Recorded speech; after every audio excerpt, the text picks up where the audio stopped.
Good evening. I'd like to call the meeting to order.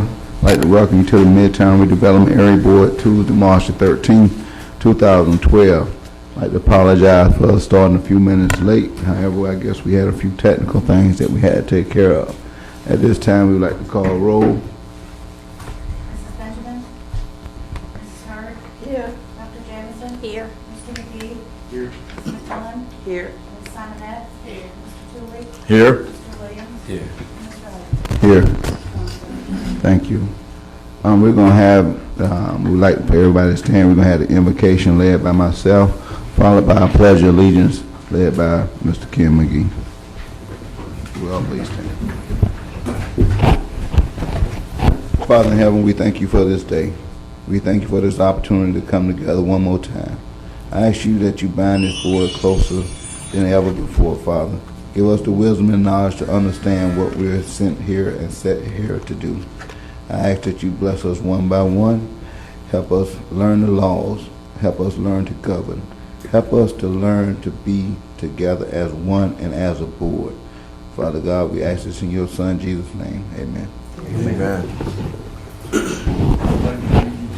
flag of the United States of America And to the republic for which it stands, one nation, under God, indivisible, with liberty and justice for all.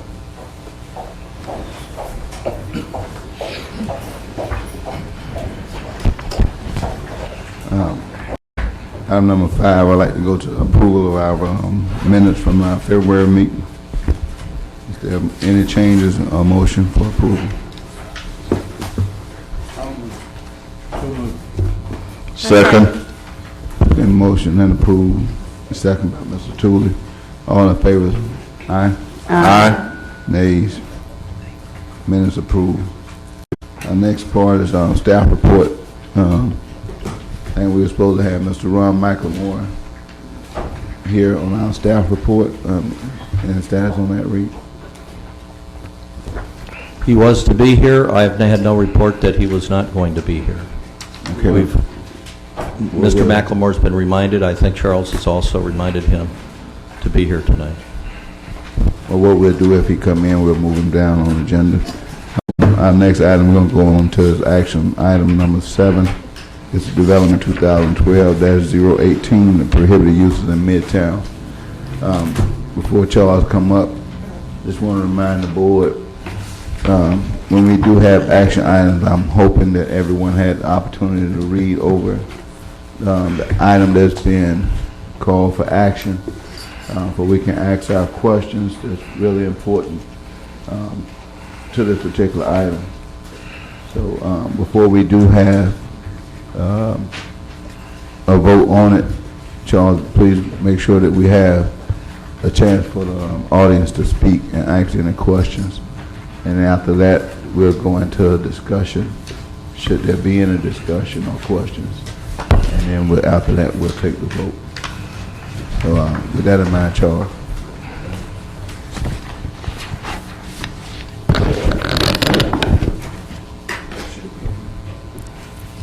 Good evening, board. Good evening. This is the Land Development Code Text Amendment DEV 2012-018. This is an administrative request to amend the Land Development Code Article 12, LDC, redevelopment areas and districts to prohibit car wash, vehicle service, light and heavy, and sales and rental of vehicles, heavy, light, and recreational in the Midtown redevelopment area. As the chairman has said, you do have the report in front of you. I'm going to give you like a little brief overview of how we got to this point as far as this is concerned. We did go before the planning board in October of, I think not October, November of last year, and asked them to prohibit convenience stores, car washes, and all of the items that you see in this report. We were asked by the planning board to go back, do some more research, and come back to them at a later date. One of the suggestions was after we completed the Midtown plan. We went back before them again, asking them to prohibit convenience stores. We didn't ask for the other articles that are listed here today. So we were approved by the planning board and ultimately by the city commission to prohibit convenience stores in the Midtown redevelopment area. We are going back to the planning board again, asking them to prohibit the car washes, vehicular service, light and heavy, and sales and rental of vehicles, heavy, light, and recreation in the Midtown area. Justification for this is the fact that we have completed our plan. It has been approved by the City Commission and CRA to move forward for adoption.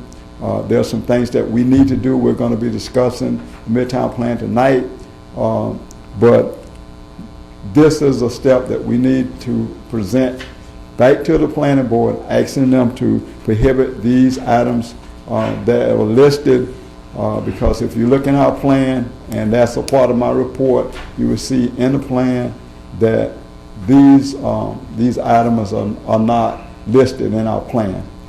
That was one of the things that planning board pointed out before. I know we had a discussion about the service stations that might come into the area. Our plan says we don't have these uses in our plan. What I hope to do is present to the planning board upon approval from this board. I just passed out a map. The map has all of the listed car washes, automobile sales, service, recreational sales and service are listed on this map, which I'll present to the planning board. Also from the, I have a list that you have a copy of all the businesses and in the Midtown area that will become non-conforming uses once if this is passed. Also, I added a copy of the, I took excerpts out of the plan itself to show to the planning board that these are the uses that we are planning, that we have in our plan. These are the uses that we have in our plan. Also, I've requested to make sure I have updated information before we go to the planning board. I've asked permits and license to verify the information that I have in place. I've asked code enforcement to give me an updated list of any code violations, and the police department, I asked them to give me updated information pertaining to any violations within the last 12 months. So trying to make sure that I cover all bases before we go to the planning board if approved by tonight. But basically tonight we're here asking the, recommending to the board that we approve Land Development Code text amendment DV 2012-018 tonight to be approved and go forward to the planning board. Okay, Chaffo move forward. Can you please note that Shirley Benjamin is present? Okay, thank you. Board, as we can discuss this action item here tonight on the prohibited uses, Charles, I got a question to make sure. Under this vehicular service, light and heavy, and sales and rentals, does it have to be more specific as to what type of services that this will include, even if it's furniture rentals and different things like this, auto body repairing? Because I noticed on ISB, auto body paint store is now next to the BP Amoco station sitting there, and I don't really recall that coming back to this board at any time, but I know that it's open. So this is one of the reasons why we need to take a look at the prohibited uses in our area, especially on our main corridors. If you had a chance to look at the master plan itself and look at the uses and the prohibited uses throughout the master plan, this will put us in line in order to get the master plan implemented. So if the question is going to be asked, why are we looking at updating the prohibited use list, it'll only make us move faster in order to attract developers into our area. So as the master plan is moving forward along with the Clarion, anything that we can do to help that process, we can only speed it up. That way we won't have to correct it more on the backside when it comes out. And the Clarion is due probably, the third module will probably come out within the next month or two. So it's important that we can get everything or anything in line that this board and the community think we need at this present time. And I'll also say that if you had the opportunity to look over your information that Mr. Brain has given to us, I have to ask this board, is there any other use that you feel that's not on this list, is not conducive to the master plan, that you, or where we can add it as an amendment if it's not on here when we approve it, or we'll have to come back again later. So if you had a chance to look at your material, when we get into the discussion period, I'm going to ask if you need something amended. That's why I asked what's included under vehicular services, light and heavy. Does that include paint stores? Does that include auto body repairs? You know, I want to make sure that that language is in there, for somebody can't come through the back door on us. The definition of vehicular service, and this is for light and heavy. The light definition is a facility providing fueling and minor servicing of self-propelled vehicles such as gasoline service stations, fuel pump islands, and car wash operations, including incidental retail sales of tires and other nominal automotive accessories. Under vehicular service heavy, it includes all types of repair and improvement of self-propelled motor vehicles, including body or fender shops, so that would be the painting, frame shops, paint shops, muffler repair shops, and transmission repair shops. Okay. So it's pretty well spelled out. So, you know, I just want to make sure that the board understands what we're doing and why we're doing it and why we're trying to move this legislation forward. Okay, and it's in order to make it work and be in line with the master plan. Mr. Wilborn.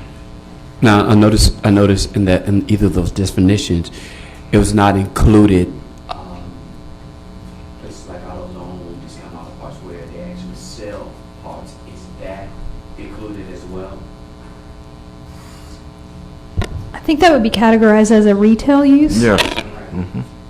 So that would not be included. So that would pretty much speak to the question that you heard? Okay. And I think that's a good question. Make sure your mic is on. That is a good question. I might have a tendency to agree.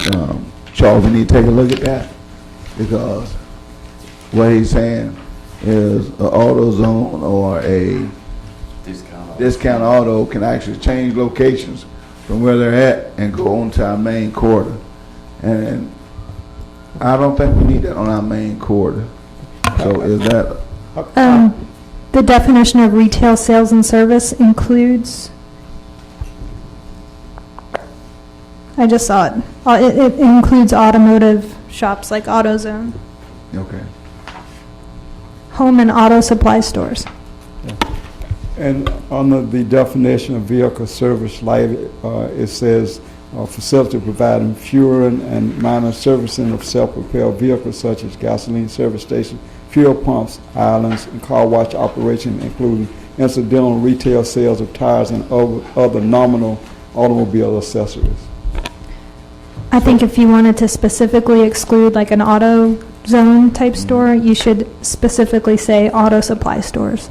Okay, so let's make sure we add that in, all those supply stores. Excuse me. In the language also. Excuse me. Just a minute. I have a question. Okay, hold on just a minute. Dr. Jameson had a question next. I seen her hand. I actually forgot my question. You'll come back to me. I Okay. forgot. Chair recognizes Ms. Oh, Lee. I know what my question was. it's kind of off the subject.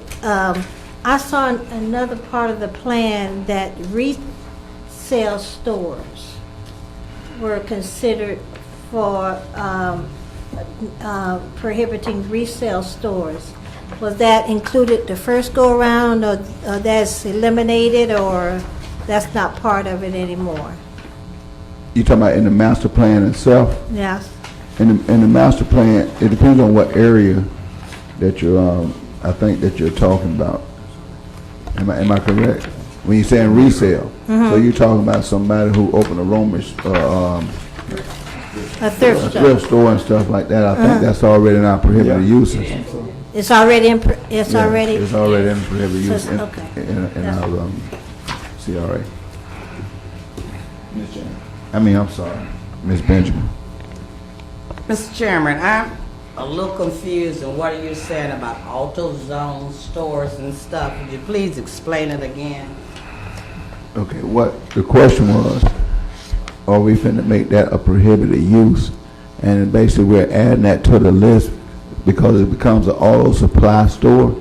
So that auto supply store, take your auto zone or your, any auto place, Napa or something. Like Napa is currently on ISB. Okay, and AutoZone currently sits on Nova Road and Mary McLeod. What we're trying to do is eliminate stores from coming on our main corridors in order to attract development, in order to put it in line with the master plan. Are you saying that AutoZone and Napa and stores like them that bring in revenue to Midtown, are you saying that you don't want them on your main corridor?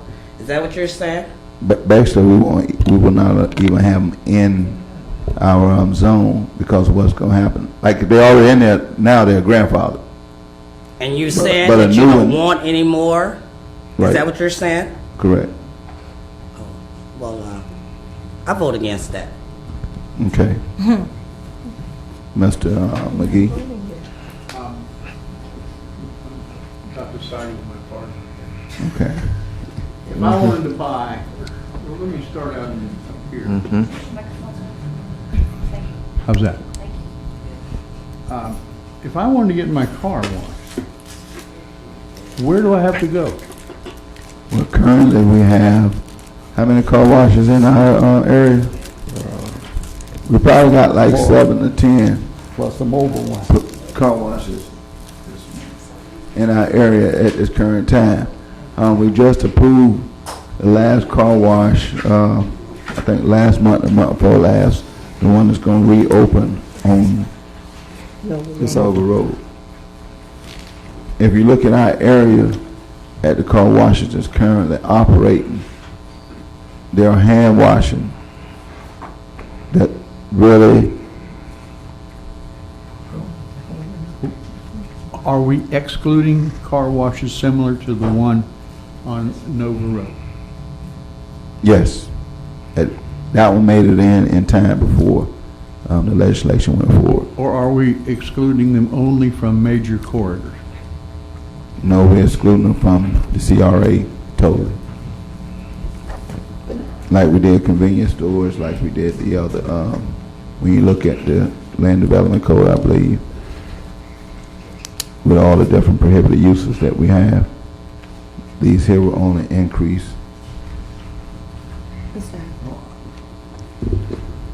I have a problem of some sort with both this vehicle service light and the vehicle service heavy, because I think you're sending me out of the Midtown area in order to get my car fixed on Saturday. Well, Saturday, I don't really want to go traveling around it to try to get my car fixed. I do understand How are you that. gonna help me? Well, basically, here's what happens.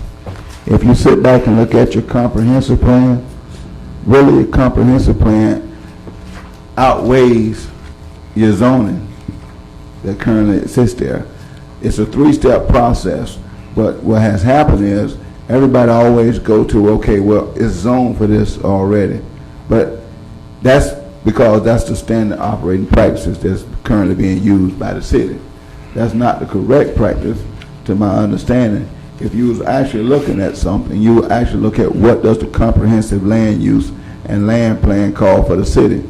Well, the comprehensive land plan for the city of Daytona calls for all vehicle services to be out on Nova Road and further out west of Daytona.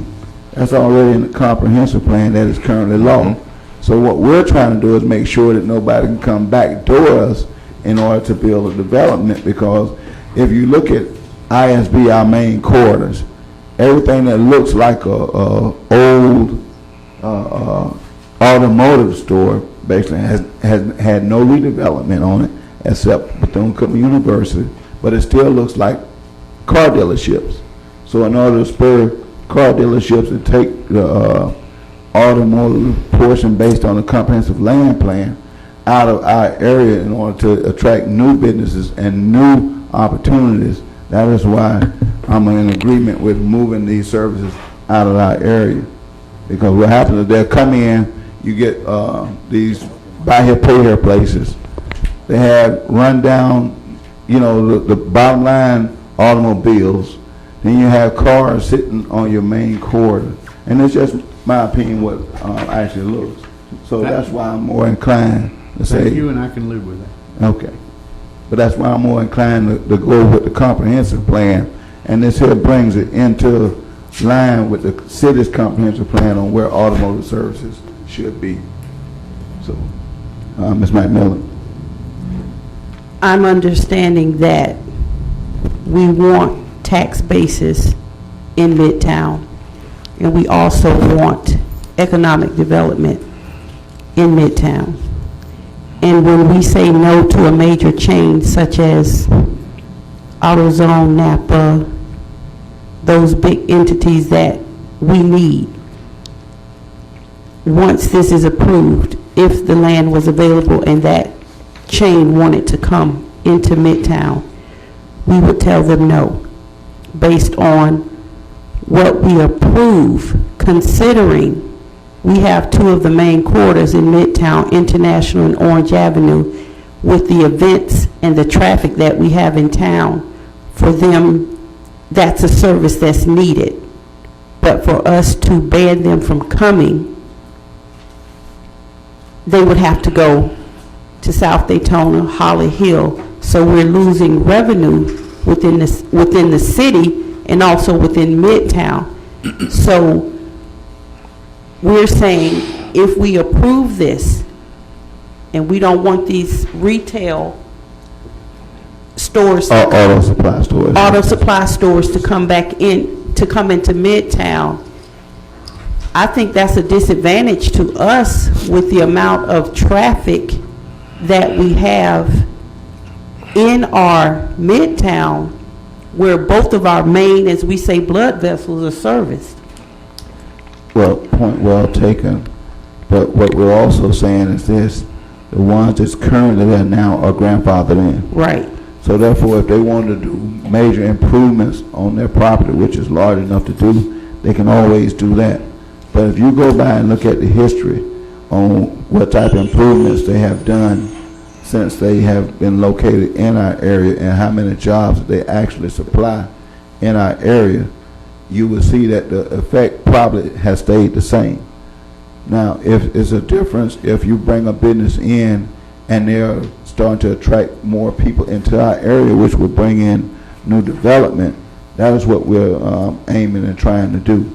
So it's not to stop something from coming in, it's to bring something new into our area and try to take the uses that's currently there.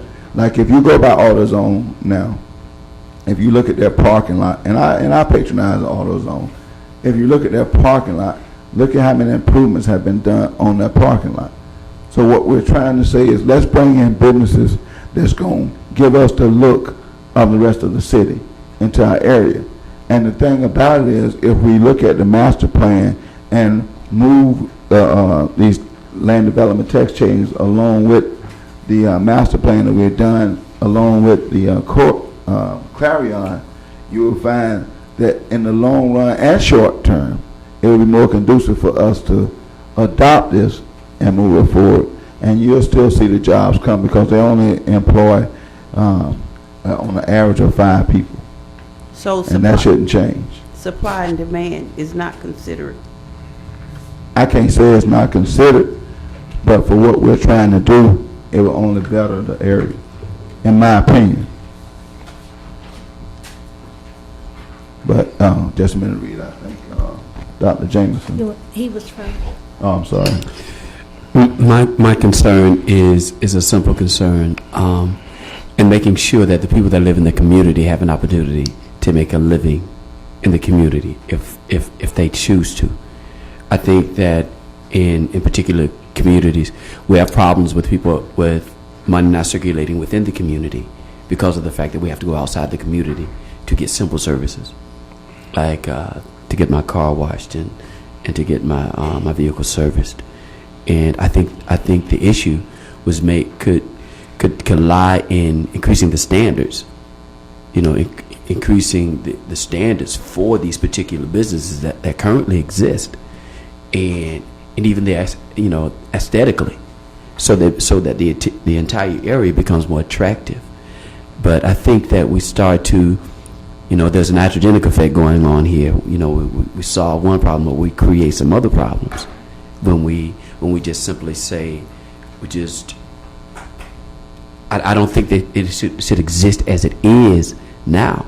And I think we have a problem in this particular community with people just plopping something down, taking some buckets, and washing some cars. And I don't think that's it.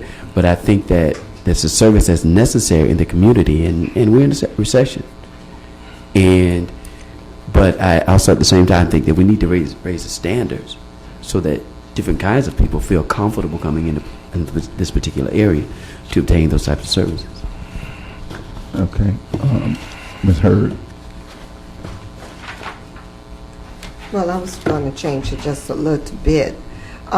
Concerning the car washes and grandfathered in, I noticed there are 2 car washes not mentioned here. On the corner Lane and Dr. Mary McLeod Bethune, and Magnolia and MLK. Should they be there now or what?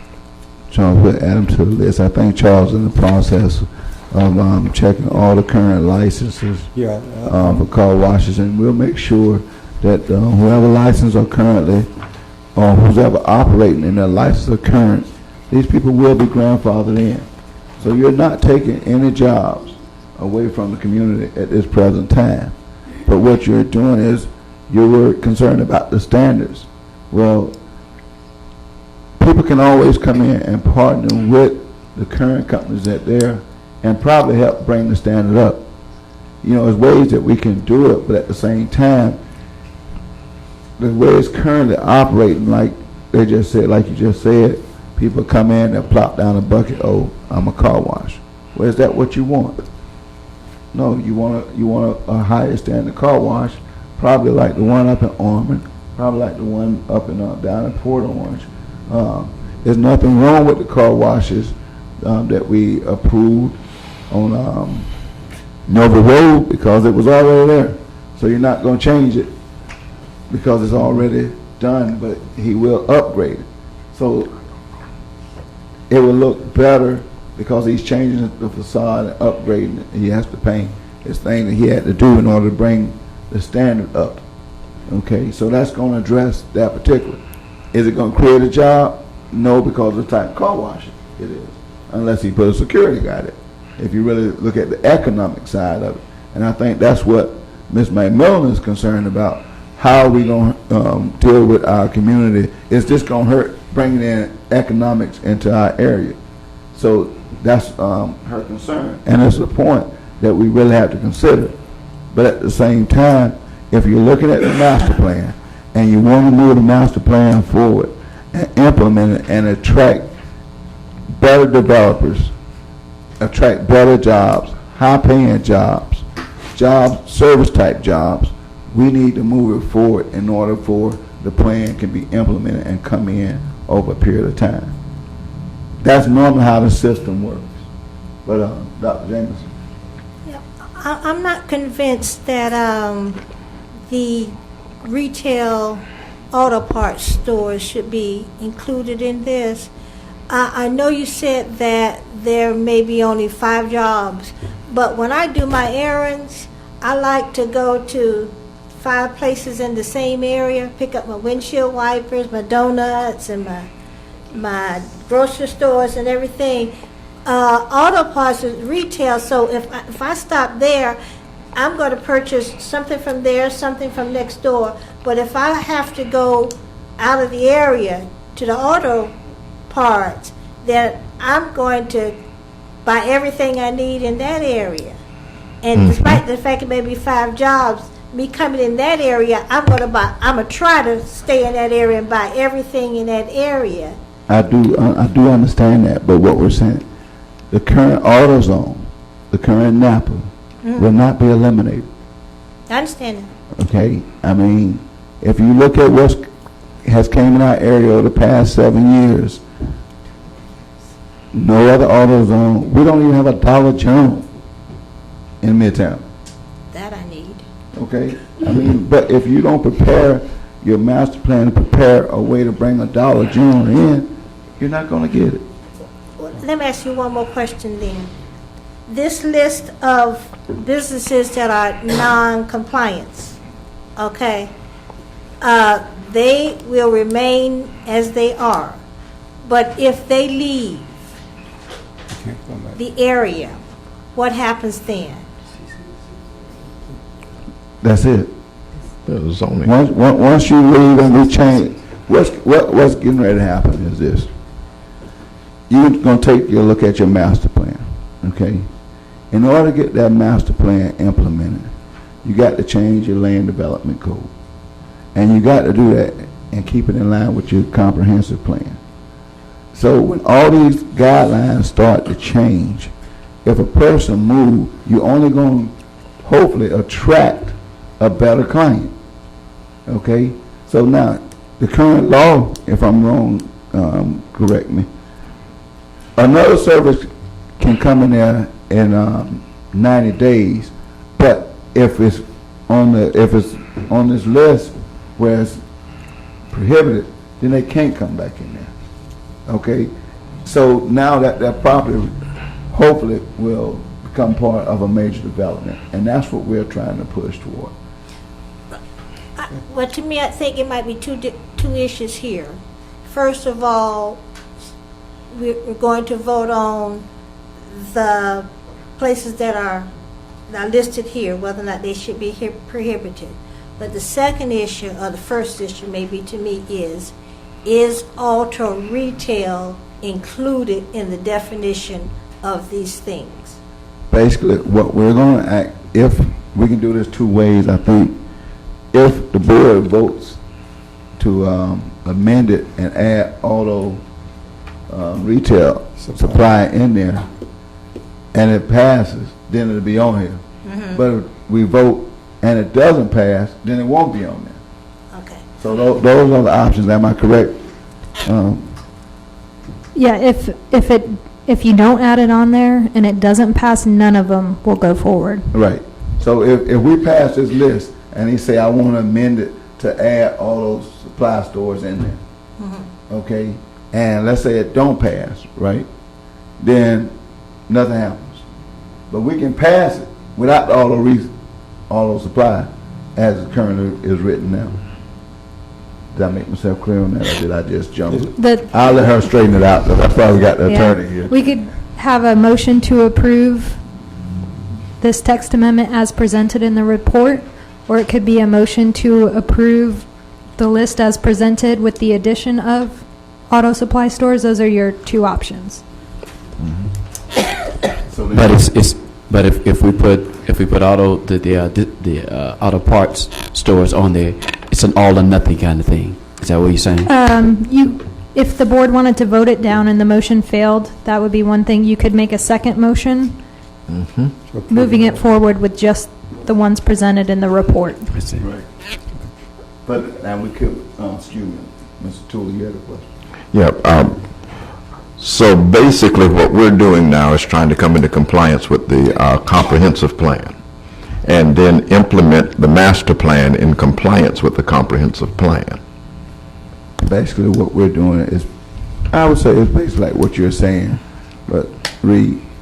Well, that's what I wanted to make a point on, if I could, is the comprehensive plan, the future land use. While I think the master plan, the Midtown master plan, that and really omits a lot of discussion about let's make it automotive, because it doesn't. The future land use plan today, the comprehensive plan, leaves a lot of room for retail along these corridors. So therefore, today, until we change that comprehensive plan, it's still sending the message that along ISB and other places, you know, you can pretty much have what you want. Then you look at the zoning, and then you get down to the fine details of what kind of uses. So really, both, we have to address both, and because everything that's in that Midtown master plan that we'll be looking at next, there is a large number of changes that we'll have to look at on the land uses because of exactly what you're talking about right now. They're significant departures from how we've kind of structured the comprehensive, the whole thing. So while we can do some things in the short period, there's going to be a lot of work ahead of us, and we can get to that in the discussion at the next agenda item. But I just want to point out that without having this map in front of me right now, from our looking at this down the ISB corridor and the Orange Avenue corridor, there are some places that are exactly right. They say residential in some places, but there's still a lot of this retail we need to change if we want to make that master plan look the way and act the way that you conceived it to be. Okay. Then as a follow-up, what we're basically doing is trying to set the agenda for the future, which is something that has not been done in years. We've basically just reacted to what was going on. So we do need to really take serious concern with what we're dealing with here. Yes, I know as an individual, I also want to try to get everything done in one location. But if we realistically look at what's happening with the city of Daytona Beach, we need to look at what's going to happen with the transportation and things of that nature. How is that going to affect us with regard to what we're doing right now? That is what we're dealing with now. And if we don't look at it from that perspective, then we're going to be saying 10, 15 years from now, when some of us are no longer able to be as mobile as we are now, how am I going to get there? And I think that's what we need to look at when we're dealing with this plan. Yes, the plan is very good, but it's good for us today. Let's start looking into the future instead of just looking at it right now, and see what we can do to implement this plan and it still be effective for today. Because if we're trying to get other companies to come in, we also need to make sure that whoever is in certain positions has the same idea that we have to bring those companies in. Because what we do here may set the stage, but if that stage is not acted upon, it's not going to make much difference. Does that make sense? Well, I'm going to say it like this. Being that I was part of the start of the master plan and we never had a plan, the plan not only can work today, but it can work tomorrow, it can work next year, and it can work into the future. Because when we looked at this plan and we started adopting this plan, the plan actually takes you out 25 to 50 years. So therefore, but if we act now, we can actually start development within 18 months. Okay. If we start laying the groundwork. And what we're trying to do is lay the groundwork for it to be easier to bring developers in and get this code easier, the land development code easier, down to the, what's the other one read? Zoning. The Zoning. Zoning. So all what we're trying to do is make everything flow a lot smoother. So yes, no, the plan can work now, today, and we're taking steps in order to make the plan work today, tomorrow, next week, next year, and into the future. So it's a very well thought out plan. I heard one of the commissioners say last week, she wants something to happen in 4 years, not 40. Mm-hmm. And that's what we're trying to do. Okay. You know, get something to happen. But With that in mind then, Mr. Chairman, if I'm in order, I move that we adopt. before we do that, I want to have public participation, because Okay. I always promise that people can voice their opinion before we make a vote on an action item. And at this time, I'm turning over to Charles. I'm going to ask that if anybody in the audience would like to come speak on this particular item, that you give your name to the clerk and address, and that you limit yourself to 2 minutes.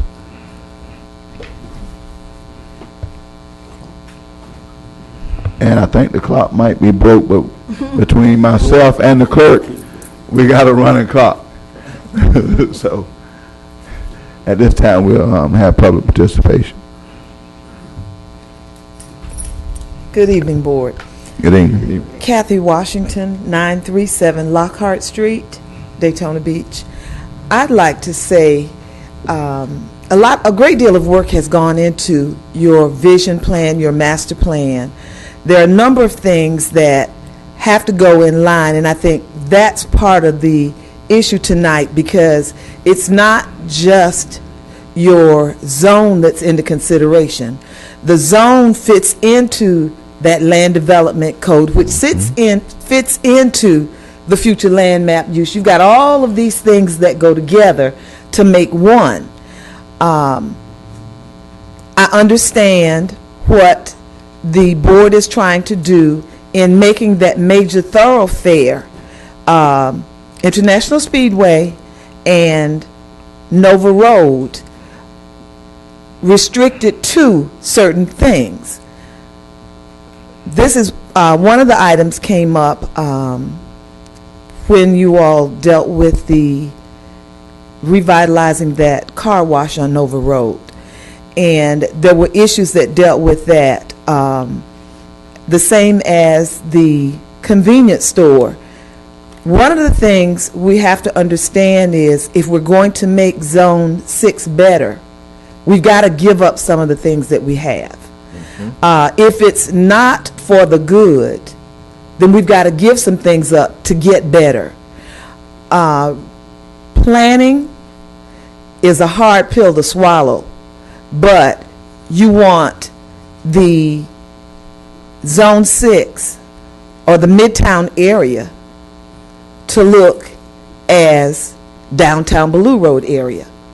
There's certain things that will not, under any circumstance, go into the downtown Belleau Road area, because they want to keep it pristine, which I understand. So when you're redeveloping, there's some things you must give up, and I think if you go with what's been proposed, it's going to move us in the right direction. Thank you. Thank you. Any other comments?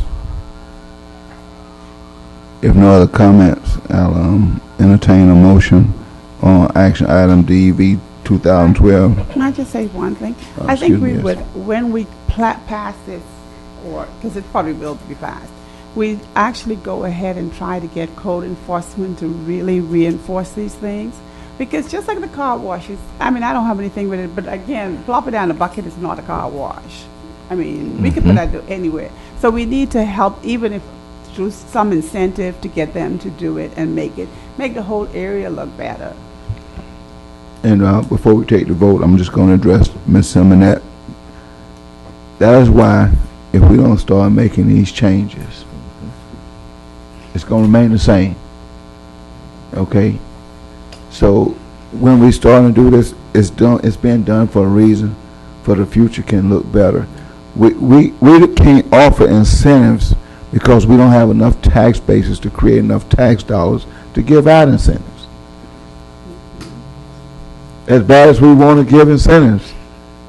So now, I can't keep fussing at Reed and other people, Paul and Charles, on why we don't have this, why we don't have that, when I'm sitting up looking at a report where we got these here businesses, but we're not generating the tax dollars from the businesses.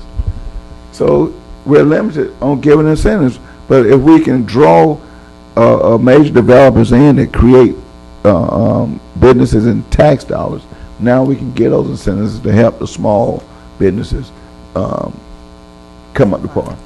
And that's the concern. Charles? Mr. Chairman, I'd just like to say to the board as a caution, you mentioned the Napas and the other supply businesses, retail that could perhaps be eliminated from this, which our chairman asked to add. We might be in a position again where we've got 7 Napas auto supply places on International Speedway. We try to eliminate the convenience stores because we say we had an over concentration of them. But if we don't do something, when we look at our master plan, we've been working on that for almost 2 years, and we trying to improve the area.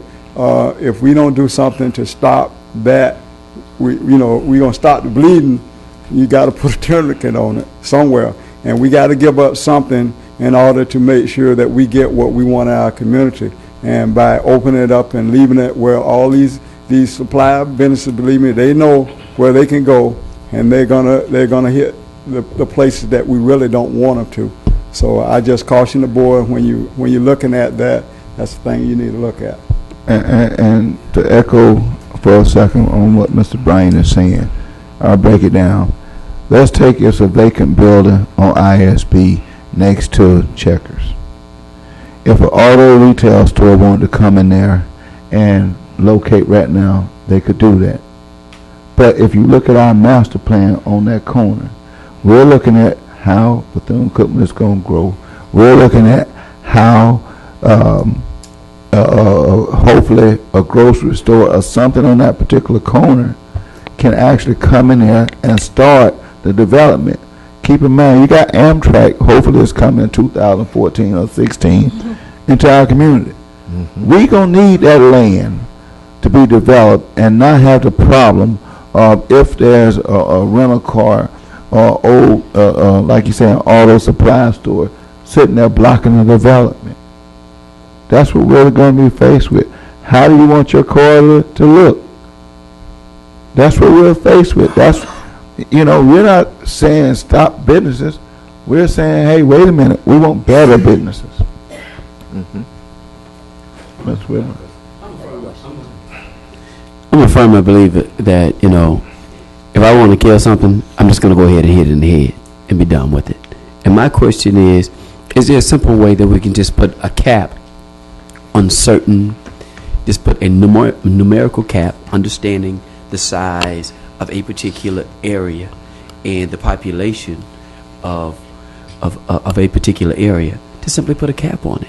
Just hit it in the head rather than having to revisit it over and but you're dealing, right now you're dealing with government, and like you want to add all supply retailers in there. Now's the time to hit it in the head, because what Mr. Bryan is saying is true. So if we're going to hit it in the head, then we'll make the motion to hit it in the head. If it passes, it passes. If it doesn't, it doesn't. If you think we need to do it in a 2-part motion, one at a time, and pass this, and then amend it, whatever we need to do, because everyone up here has a right to vote, and your vote gonna count. Ms. Benjamin. Mr. Chairman, when Ms. Semonette, is that correct, asked the question about the car washes and stuff, she was not here when we discussed the car washes. And of course, court enforcement been around to the car washes. And it's my understanding, if the car washes is up to par, if they comply with court enforcement, this is my understanding, that they will stay open. If they don't comply, they will be closed. Am I correct? that's how it's supposed to work, and from what my understanding is, code is going around, and there's some state or federal when it comes to the drainage. If they're not in compliance with that, I think it's still going through the legislation. I could be wrong, but my understanding is they're working on the drainage. If it drains to drain down the stormwater or something somewhere in there, that's what code is looking at, and I'm sure that they've been working on it, because I think the last time I talked to Forrest, the one at Johnson's on the Martin Luther King and Magnolia, they put the proper drain in, okay? So because it's not supposed to drain to the street. So it's something I know they're working on it code-wise, Ms. Benjamin. And I know that we still are having some issues with some of the car washes, but from my understanding, code is dealing with it, and they are, like they've been doing things and different things like that. They are on top of it. So I would like ask that we continue to let code do their job the way that they're currently doing it, and because it is being addressed. From my understanding, it is being.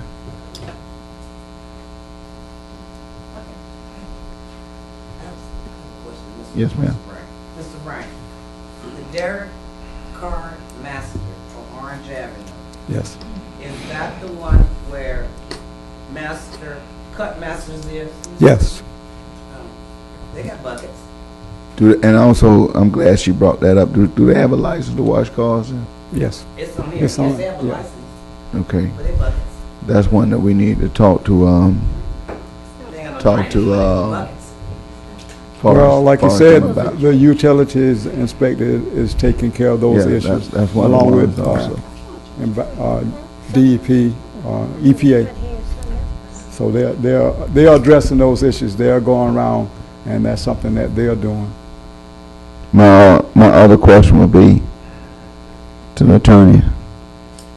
If Mr. Wilborn, I like to do this in two parts. First, I would like to ask for a motion to add the auto suppliers to the changes first. I would like to do that one first, and then take up the issue to add it. That way, it won't be no confusion. I so Can moved. we do that? Can we do it that way? So the motion is to amend this list to add auto supply stores. That's the Correct. first motion. Right. Wouldn't that? And Right, we then can do it that we way. can come back again and do the list. That way, if it don't pass, it won't affect the rest of the list. Correct? Well, if you're going to do it the way you just proposed, you're going to vote down the entire list.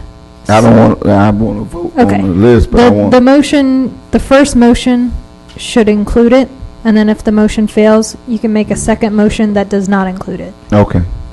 I so move. You had to, wait a minute. You have to make the motion first. I move that we accept the recommendation and add to the list auto supply retail. Is there a second? It's been motion and second by Ms. Hurd. Madam Clerk, may I have a roll call vote, please? Ms. Benjamin? No. Ms. Hurd? Yes. Dr. Jameson? No. Mr. McGee? Yay. Ms. McMillan? No. Ms. Simonette? Yes. Mr. Williams? Yes. Mr. Ivey? Yes. Motion passes 5-0. Oh, I don't get a vote? Sorry, did I not vote? Mr. Two. Yes. 6-3. It is 6-3, I'm sorry. I'm so sorry. Okay, it's been motion to pass on that. There's no need to do the second vote. Am I correct? No. Okay. Thank you, Charles.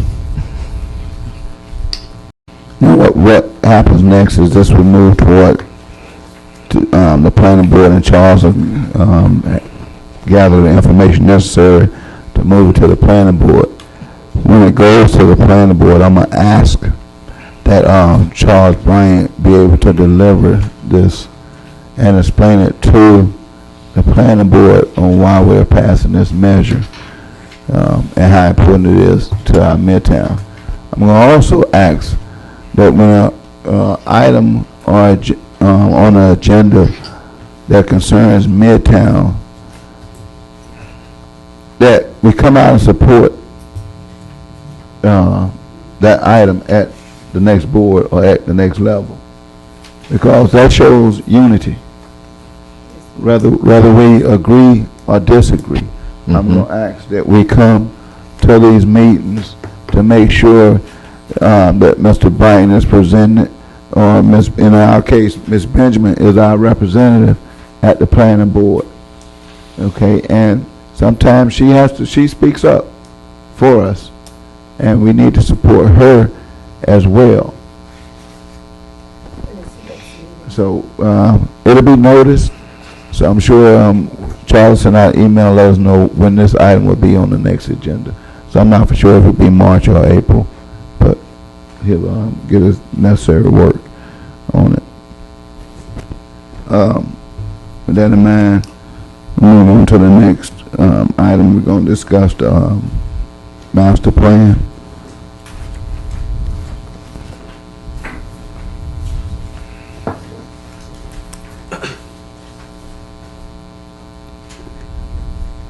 Good evening again, board. I think I made a copy of the old master plan that we had. I placed in front of the desk for everyone. I asked everyone to bring their Midtown plan, the copy that I had given out. I don't know if the ones that I actually delivered the package to, I did. I don't know when she made a phone call if she asked you to bring them or not. But hopefully you've done your homework, and you went through the plan, and you got some items that you need to discuss about the plan. And we hope you brought those ideas with you. I know Mr. McGee, I talked to him about some of the things that he had listed that he wanted to go through and discuss. So we're here tonight to try to go through some of the items that we had the last meeting. We actually went through it. I think it was either November or December. I think it was November that we actually had the last workshop before it went before the city commission. So we had a little time to go through and look at it and pick out some things that specifically, I think one item that Mr. Berger talked to me about was the assistant living facility that on Whitehall Street, that I think that was done wrong on the plan itself, because I think we specifically said we did not want that assistant living facility on that particular street. But when you look at the plan, it's there.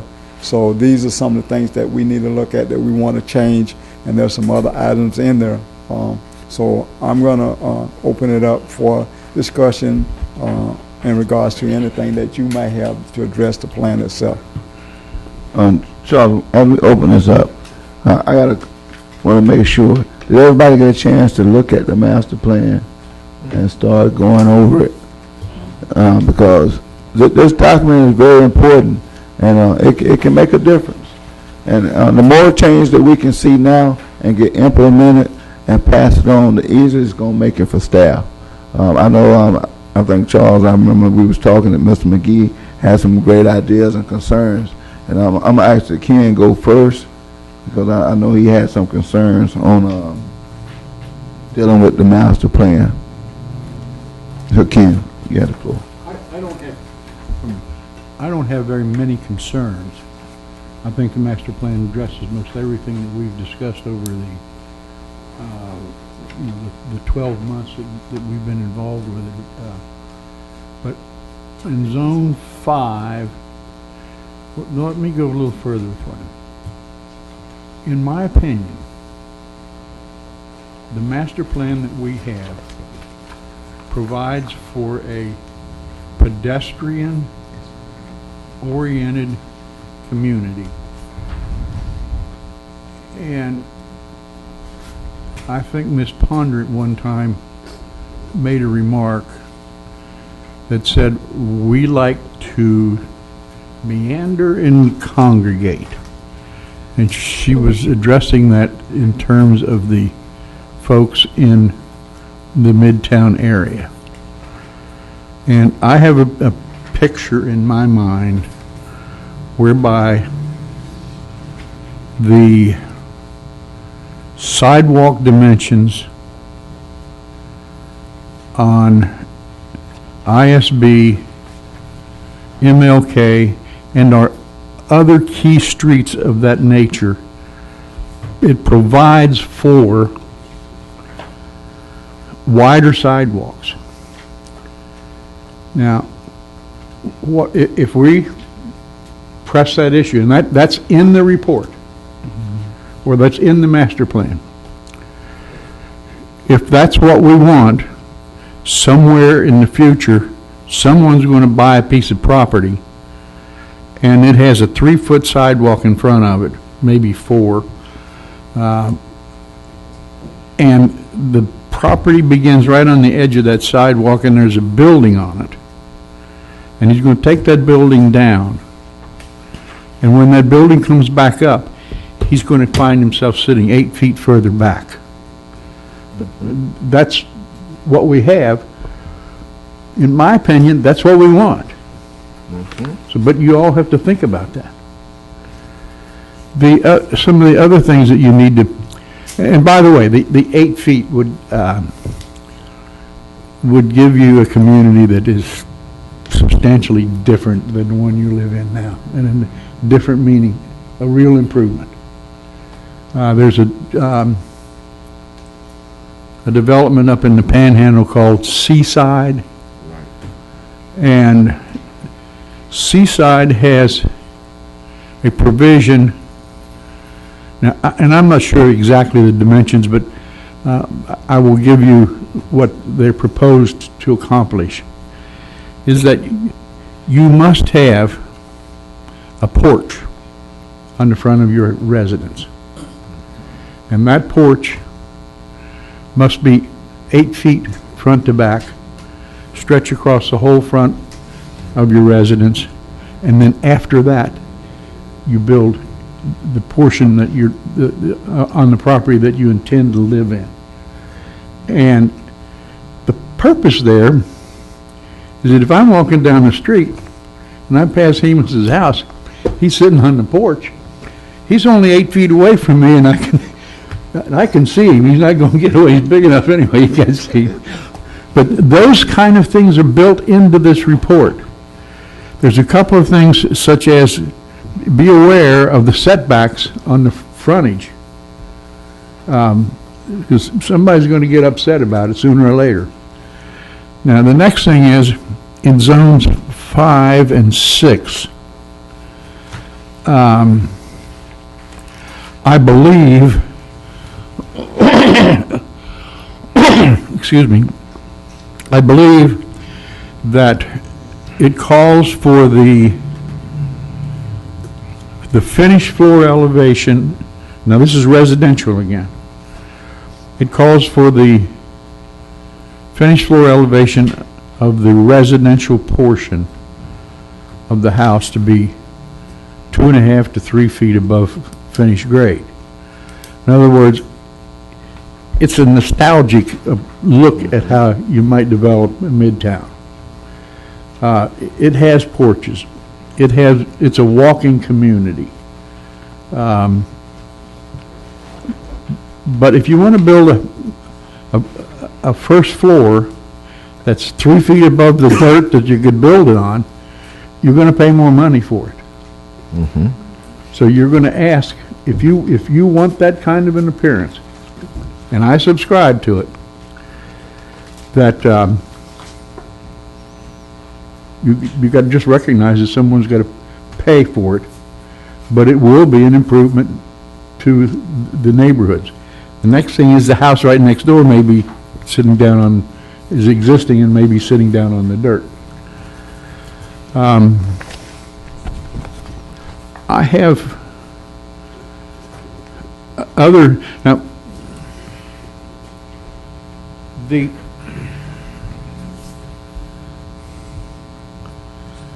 the mid-block areas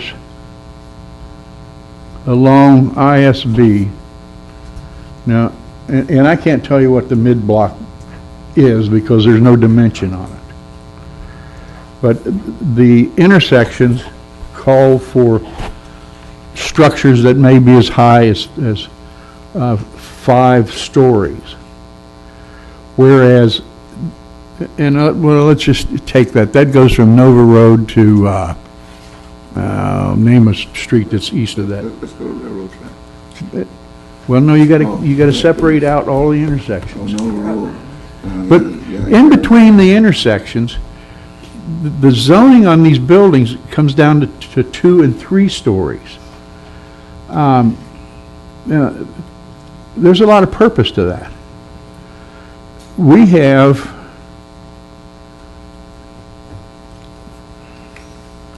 our portion of the gateway to this city is blighted. It's not the way we'd like to present ourselves. And we have a university, 3 universities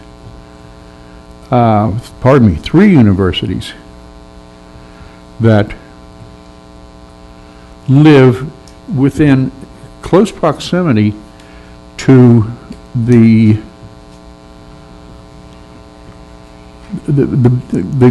mixed uses that stretch along, and in this case in particular, I'm going to refer to ISB. And those 2 and 3 story buildings with business on the ground floor and residential up above could convert that whole area into residential use, and God knows there's a lot of students there, and it could change the appearance of the whole drive, the gateway coming into Daytona Beach. Let's see, what else have I got involved in there? Parking, and this deals mainly with ISB. Parking is a real problem, and the width of the property is a problem. Some of those properties are 50 feet wide. You can put 40% coverage on the land, but and that's a very attractive number if I want to build rental space. The problem is I can't park any cars, so therefore I can't build 40%. But we have called out in this plan that there's something over 1,000 parking spaces within 1,000 feet of this ISB area. The ISB area is the most valuable land that's in the Midtown area. It will generate the most taxation. That taxation will come back and feed back into the community for further use in wherever you all choose. But those 1,000 or so parking spaces, I know of a property where a fellow bought it and he paid a lot of money for it. I think he paid $350,000 for it, thinking that he could put 25,000 square feet on that property. And I kept trying to tell him, you can't do it. But he bought it anyway. And he can't do it because he can't get the parking on there. If a program could be created that would take the street side parking in the residential areas within whatever this 1,000 feet is, or 500, whatever it might be, and you put parking on it for 2 hours, you've essentially created a garage, a multi-story garage that would feed that. And if I were building a 25, and I would suspect there's when you're looking at the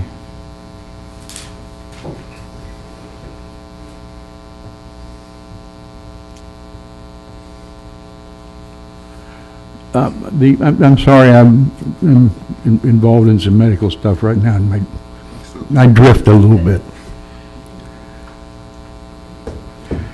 But if the streets have designations to them, A, B, C's, and D's, it's in a simple way, it says, how many lights do you have to sit there before you can get across the intersection?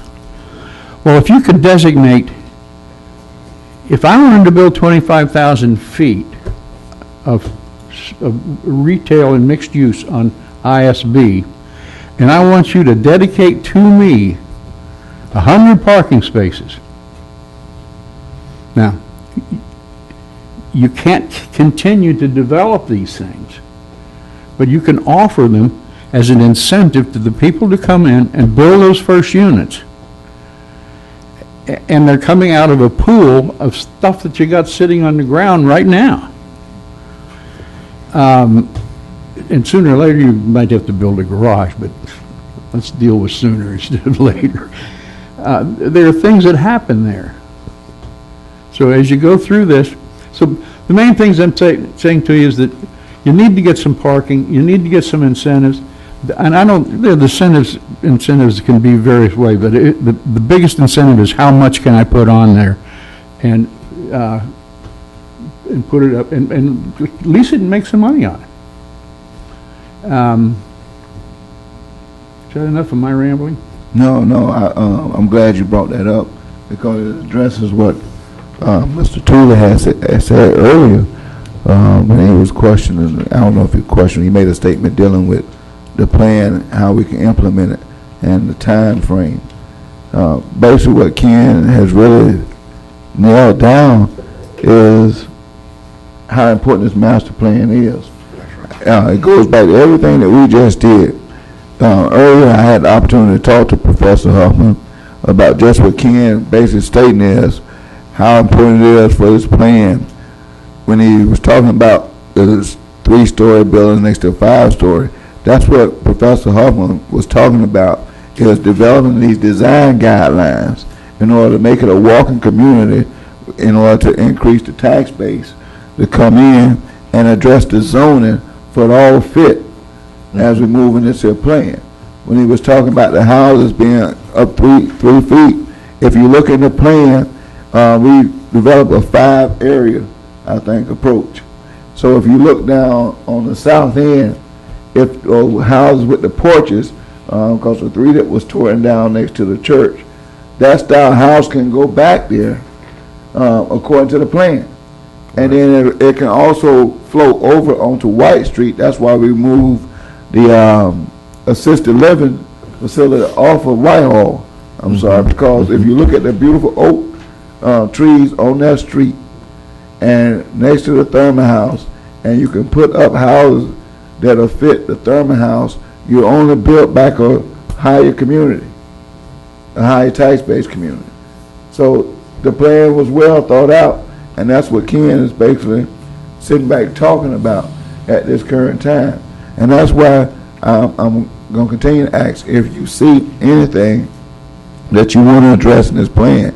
Now's the time to address it, because we're trying to get these changes made so we can get it to the planning board and get it to staff for them to understand what we're trying to do, so they can make sure everything is falling into the zoning, that it's falling into the design guidelines, and it is making the plan work. Mr. Williams. It's ironic that Mr. Bryan started out talking about the ALF on White Street, because that was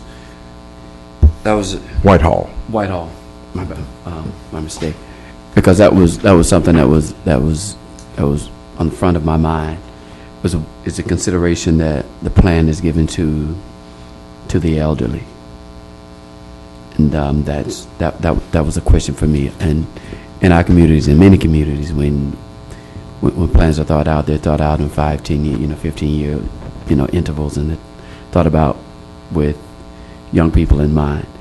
But what consideration, because we're getting more and more elderly people. Some of y'all becoming elderly real soon. I gotta agree. Just keep having Sunday mornings. I'm older than you think. I'm older than you think.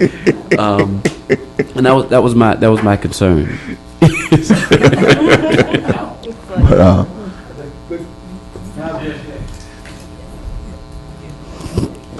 Mr. Williams, when I mentioned that, it wasn't the fact that we were saying we didn't want assisted living facility. Right. We don't want it there. There.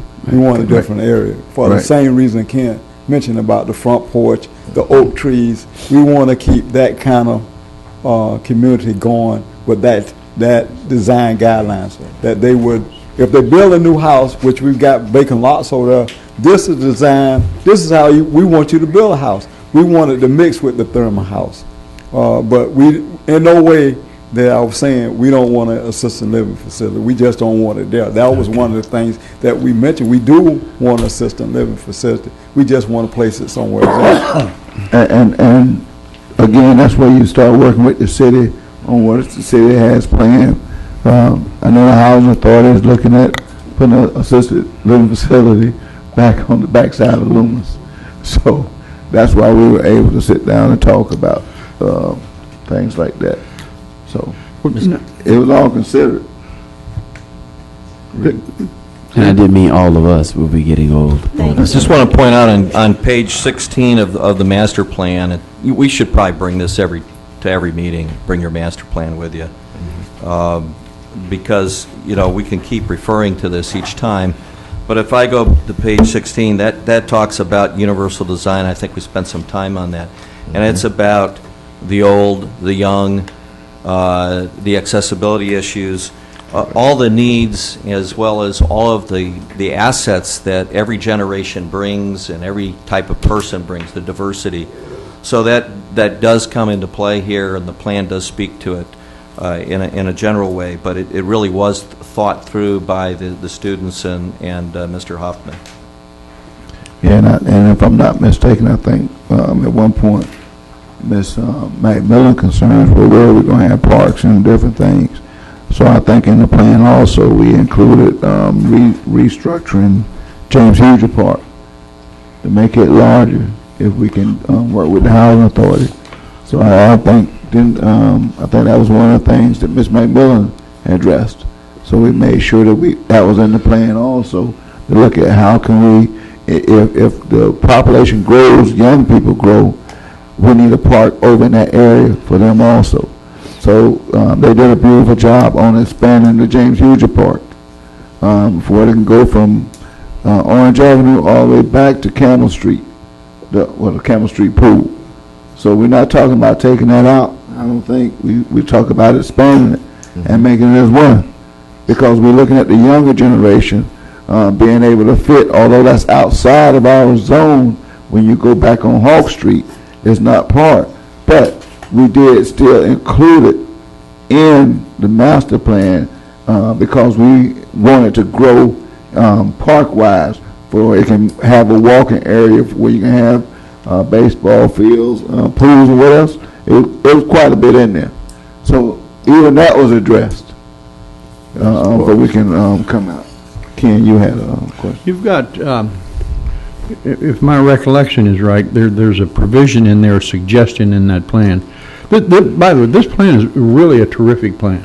It is. And it's, if you just or if we can just stick with it, it will change.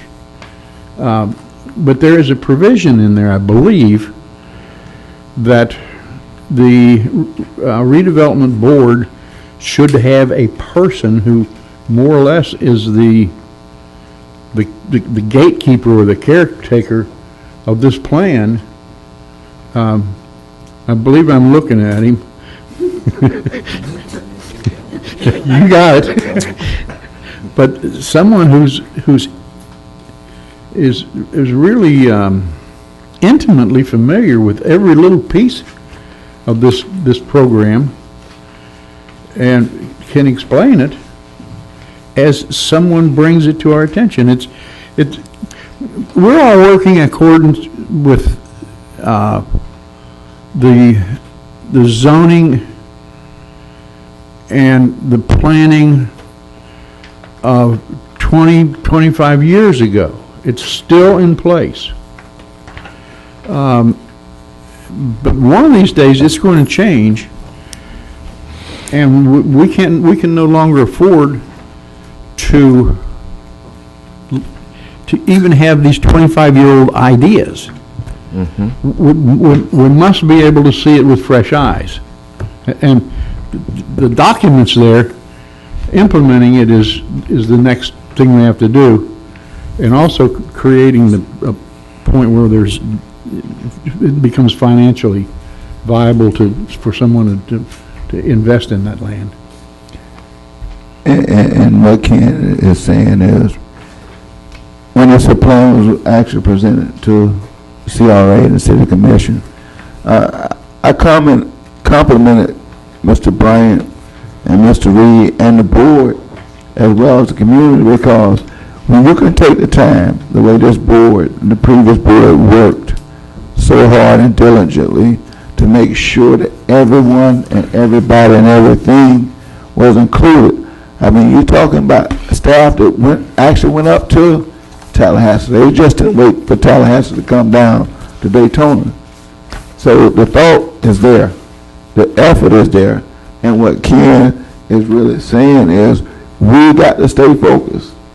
If we have missed something during the planning phase of this master plan, we're saying bring it to us now so we can discuss it and get it in as we try to pass it through law. Because the more we do from the board, the easier it will be for staff, the easier we can implement it. It's not going to be implemented next week, but over a period of time. You know, hopefully within 18 months we can have this plan implemented, and like Ken say, 25 years. We still trying to operate on 25 years, and we're into a technology world now. But we're still trying to operate in the rock age. So, you know, we got expertise people that's trying to come up here and help us with Wi-Fi and different things like that. We need it in the plan.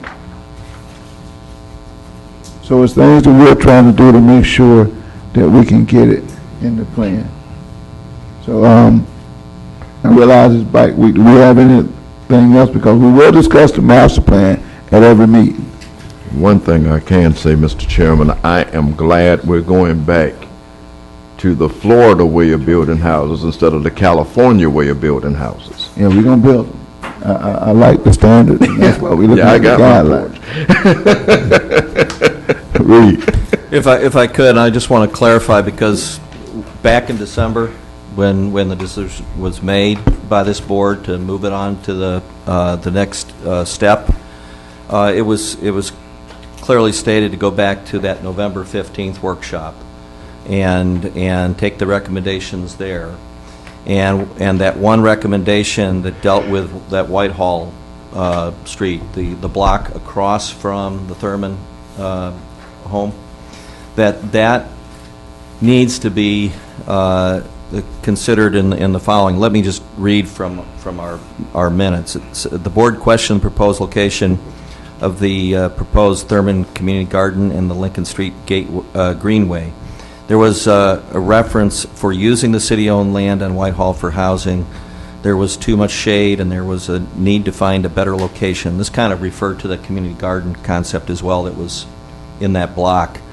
And so I want to make or get a clarification that what we're really trying to do there on that block is to restore, which was really what we were doing in the first place with the acquisitions of some of the properties over in that area, was to restore that sense of the community again back in place. It's the preservation of that historic community, to put the homes back in place around the Thurman house so it's in context to it, to the history of that area, as opposed to place a garden and assisted living facility and some of the other things that were proposed, which would mean raising more of the homes. There's homeowners in there. So I want to make sure that I'm getting a clear message here that we're not going to go in there and undertake some kind of urban renewal. Am I right on that? What are you calling urban renewal? When you go back into where you have existing homes in a block and you level them so that you can put an ALF and other facilities into that location. I don't think the consensus were that we were going to put a ALF over there. I think the consensus was we want to have the guidelines of the housing that Ken was talking about over in that area that would complement the thermal house. So in other words, we probably will preserve that for residential houses, but with a higher standard is what we're looking at with the porches, with the backyards, with garages in the back and things of that nature, because those are some deep lots. I think they run 50 by 100. Am I correct? Yes. They run about 50 by 100 on Yes, Whitehall. that's what they are. Yeah. So this type design guidelines that was in the master plan will fit over in that area, which will complement the thermal house and that whole area. If you look at it, even if it was on Martin Luther King, down there, what's that, Mount Bethel? Mount Bethel in that area, and as we develop the commercial area from the convenience store over to where the city has already purchased lots, where you can bring in a nice development commercial-wise, will complement all of that. So that's the plan. With that said, what I'd like to do is go back to Professor Hoffman and just ask that they just take that one page and change it so that it makes sense, and we aren't necessarily finding another location for assisted living facility, but in mixed-use residential, we can certainly have those discussions at a later time. I just want to make sure we don't have that sitting in that plan still, if that's the consensus of this board. I think that is a consensus, and that's why we need to have these discussions to make sure that things are clear going forward. And that was one of the things. So, is there any other consensus? Yes. From that, Ken? We were supposed to have the gentleman from this, with respect to changing the lights up on Nova Public Works. and stuff coming on down the street. Mm-hmm. Like, we're trying to find it. Ron Michaelmore. But that plan is based on a streetscape that we don't want. On which one? But whatever the city is, or whatever Public Works is planning right now, as they change out those lights at Nova and ISB. and ISB, as far as they're concerned, the sidewalks in front of any buildings down there are 3 feet wide. Okay. Now, I don't know what that does with the utilities. I don't know what it does with, but they have no concept of what we're talking about. To my understanding, and I'm glad you brought that up. I was going to wait to board comments and talk about that, because We mentioned that. when we had actually asked about that in January, and it's been clarified, Reed did receive misinformation on that, because trust me, we had some words on it, but he received the wrong information when he came back and talked to me about it. The plan was already done. Pierre Lewis, 130 South Franklin Street. Good evening to the board. I've spoken before. I'm glad you didn't totally get rid of the auto stores, because sometimes I have to work on my sister's car and other people's car, and I noticed one of the things that I've seen that what happens is a lot of times in a low-income area, you tend to have people that they may not do large maintenance on their cars, but by having places like auto zone or a Napa or some, granted, they shouldn't have 9 or 10. In the low-income areas, they tend to work on their cars a little bit more, and they need those stores at some place close. Now, granted, I didn't comment on it because I wasn't privy to what goes on with the comprehensive plan, future land use and that. I leave that to the experts to decide on that, but I knew for the time being, at some point, those auto stores are needed. The other thing that I noticed is my mother happens to be in the nursing home. I have an uncle in an ALF, another one in ALF. One of the things in the areas that the demographics that I've noticed in the ALFs and the skilled facilities, as they call them now, they tend to go to those places because of the fact that they were low income at one time and they were getting some subsistence from something.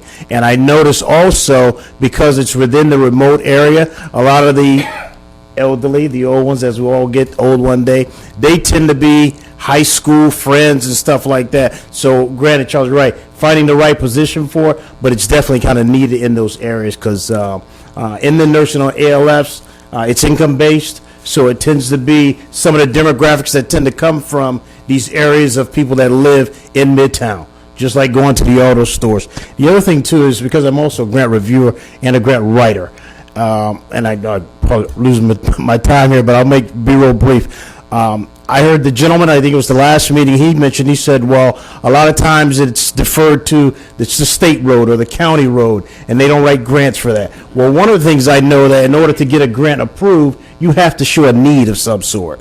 And I'd be curious to see the proposals that probably went in somewhere that reference the census tract numbers of the residents that live in Midtown to get those funds. Because most of the time when they send that somewhere, they say we have individuals that are this income base, we have this need in census tracts 820, 819, 815. So what happens is that reviewer says, you do? Well, guess what? Allow me to give you some money. Because if you had a grant that went in and said that, no, we have a affluent area and people don't have funding, people have money, a lot of times they don't give you that funding. So I'd be curious to see those proposals that have probably went in year after year that have referenced the need in this areas. And I got just one last comment. I heard one of my good friends say that the city's budget, it was 2.7 or something, and they need to cut off some of the funding for the $100,000 club. Well, I actually ran the numbers, and I thought that if they took 10% of people that are the city employees, there's 390 of them that are making $50,000 or more just in 1 year, they'd save $2.7 million. Thank you. I just want to let you know that the one thing you probably could do, that's public record, so you can pull every grant that has been submitted from. Yeah, you can pull that information, so it is public record. But that was a good point. Any other public comments? If not, I'm gonna go with board comments. Ms. Simonette. The only thing I have is really when we start thinking about these buildings, for us to really look at them and go over them and make sure that the right people are getting good things. Where, like the car washes, for example, because I think that's one of the big things. And make sure that we probably get partner with somebody and have a real car wash, rather than a bucket. And see, but that comes into development, and like, I'm gonna use Mr. Pierre for a second. He knows anybody can write. He knows how to write a grant. So what needs to happen is these different car washes need to reach out to people like him and say, hey, what type of companies are sitting there? How do I tie in a grant to help you grow your business and different things like that? But the owner themselves need to step up. But these guidelines, like what we're talking about implementing, need to be able to be implemented and enforced. Right. Okay? And then that's something that we're going to be talking about more and more also. Because, like, if we don't clean up the area, like what this board is saying, then our plan is mute. Okay? So that's why we got to work with code harder, and that's why we're trying to bring these prohibited use lists into fruition with the master plan. But we can't work on it. Auto zone, I mean, if you go in the parking lot, they basically repair cars right there. I mean, that's why we're going. So we need to think about how we're going to. As we do this master plan, and as we do the development on the verbiage, just what you're saying, needs to go into Charles so we can get it to the staff and get it into the plan. Now they can enforce that according to the plan. And that's what we're trying to do. Excuse me. Ms. Miller, any more comments? One other thing that I noticed in Midtown is that people come before us with projected projects. There was a church that was supposed to open up on MLK. We have a sign saying future site of this and this on Bevel. My concern is what happens when they don't open? And these signs, they stay there till they fade and drop in the grass. Is it they didn't get the money for the deal to go through, or do they actually own the property? My reason is the property becomes blighted to where it's there, it's growing, it's grasses and weeds are growing up, and here's a sign saying coming soon, and some of them have dates on them. So my concern is, how do we handle sites with signs with projected dates of opening or future home of, but it never comes into fruition? It basically goes back to code. Whenever they pull a sign permit, there's a time limit on that sign. So that's something that a person will need to go, such as yourself. If you see something like that, you can always go down to permits and licenses and check and see how long the permit has been pulled. If it's over, then you can ask them to contact code and the permits place will in turn contact the owners and address that.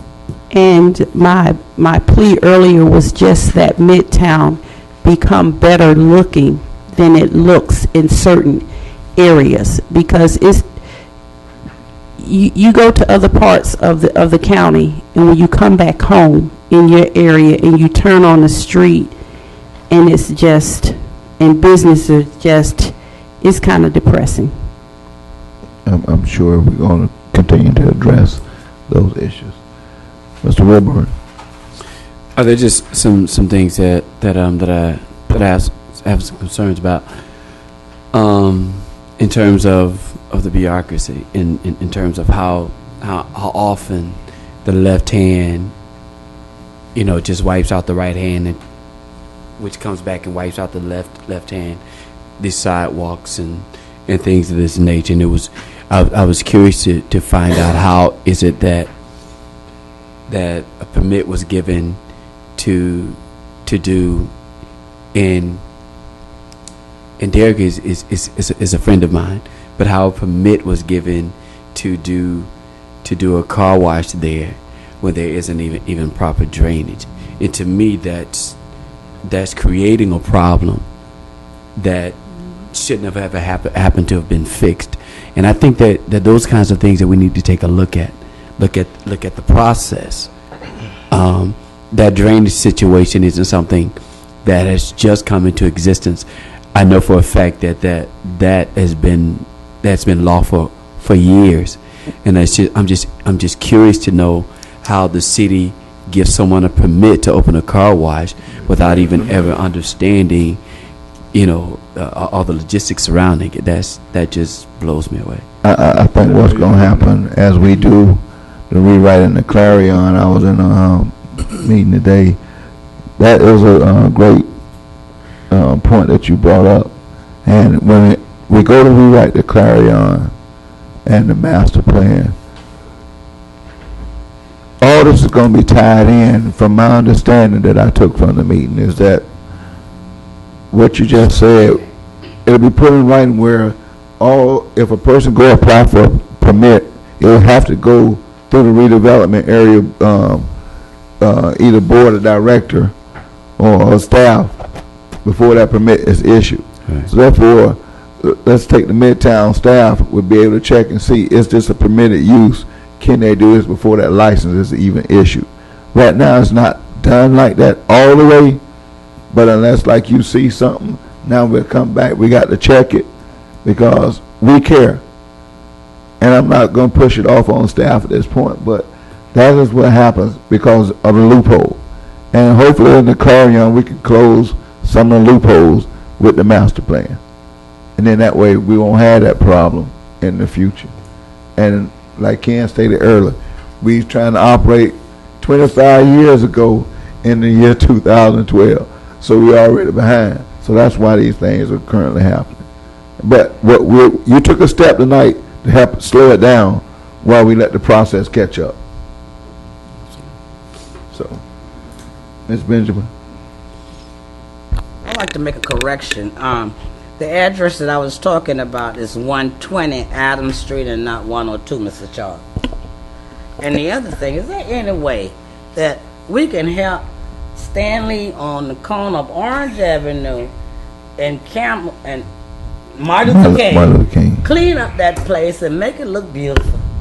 I mean, you know, it's just, he tried, but maybe just don't have a touch or something, because it looked terrible. Right on the corner of Orange Avenue. Is she talking about this? No. No, we already know. No. That's Orange Avenue. Orange Avenue and Martin. The old Johnsons. Old Mr. Johnson's Service Center. He really tried, but he just might not No, have it's that further touch. down from her. Because it still needs to It's down stand, from her, yeah. you know. And he's willing to work with you. Yeah, we'll pull him in and talk to him one more time. I mean, Okay. work with you. Doctor. Well, he asked me to come in there and help him and tell him what he needed to do. Yeah. But I'm not going on the corner. Dr. Jameson. Hi. My first question, I see that the city owns this. It's not being run by the city, it just own the property. There's still a private people in there right now running it. No. There's no one in it supposed to be in there? No one in there. It will today. But, Is it blocked up? On Lane, Is it boarded? no, isn't this? on Wells Lane and MLK.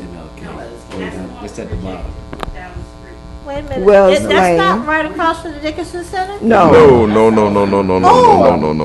Okay, it kind of looks the same. The other question I had, well, since the Public Works guy's not here, I said a spring cleaning coming in May, and I needed to know the area that they intend to clean so I could start soliciting volunteers. So if you let me know as soon as possible about that. I'll be giving you more information on that. I just wanted to know that this is something that is being developed with the Volusia County Health Department. They initiated this to work with the city. Since they were doing a lot of small cleaning of areas, decided to ask the city to participate with Kick It to the Curb program. I don't have specific dates, but I will. I just wanted to let you know this is something that's coming forward. I'll give you more information on the date and the location. Basically, it's going to encompass Midtown, the Midtown area. It's going to overlap some, but basically Midtown area. Mr. Tooley.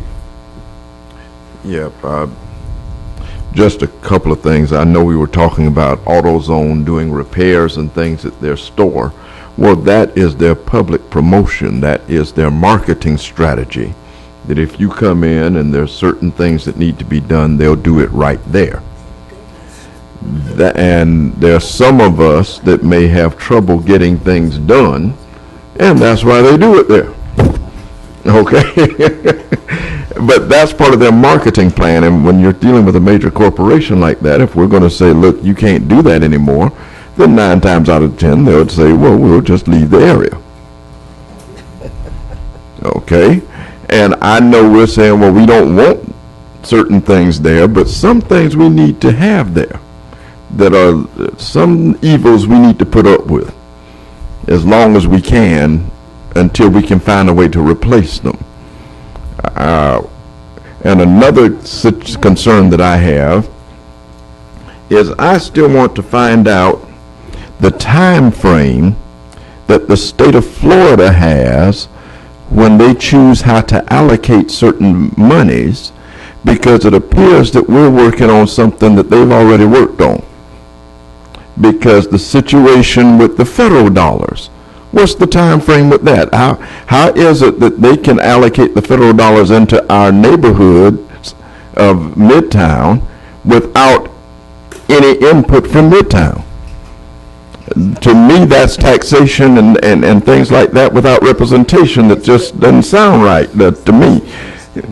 And this is the thing that I'm concerned about. How can we find out those time frames? Because to me, if we have elected representatives, they need to be representatives, not doing their own thing. So who are they representing? And that's the type of thing that I think that we need to begin to work on, trying to coordinate that. And it'll make it a lot easier to get the funds to do things with Orange Avenue and other streets if we can do it that way instead of working behind the 8 ball.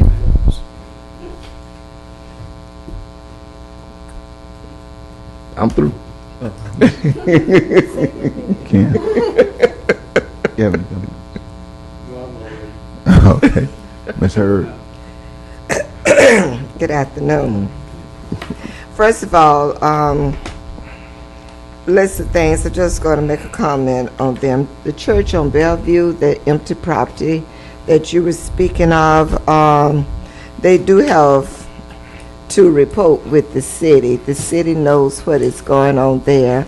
I keep them informed of the grass and everything because it's really right behind me. Mm-hmm. And now it's, it needs to be cut now. The thing is, yes, they ran out of money.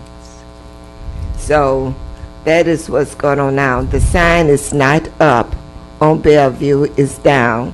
So I really don't know what's going on. Speaking of an additional church, Mormon Realty, I think I spoke to someone about this. The Fords, Reverend Ford, Dr. Ford, the Daytona Times, they have church there on a Sunday morning. Basically, look in the Daytona Times and bring it, and look in the Daytona Times. That's all I have to say. It's there. Moving on to the next one. Look in the Daytona Times. The man and husband and wife are pictured, and the information is there. And they start their services on Sunday morning about 12 o'clock. And they have something sometimes during the week. I thought other people saw that other than me. Now, Rise Above exhibit. I'm just not trying to promote any business or anything, but you know, the Rise Above exhibit is part of the Buffalo Soldiers. And we do have Buffalo Soldiers internationally in town this weekend for the motorcycle races. So if you want to talk to some of them, invite them, you may visit them at 560 Mary McLeod Bethune, Sweet Pea. They have plenty of information. They have the vest. If they can tell you history, every pin that they have on their vest, the red tails, everything. I just thought I'd mention that. Yeah, their specific times? No, I'll say from noon until 11 or 12 o'clock at night this week.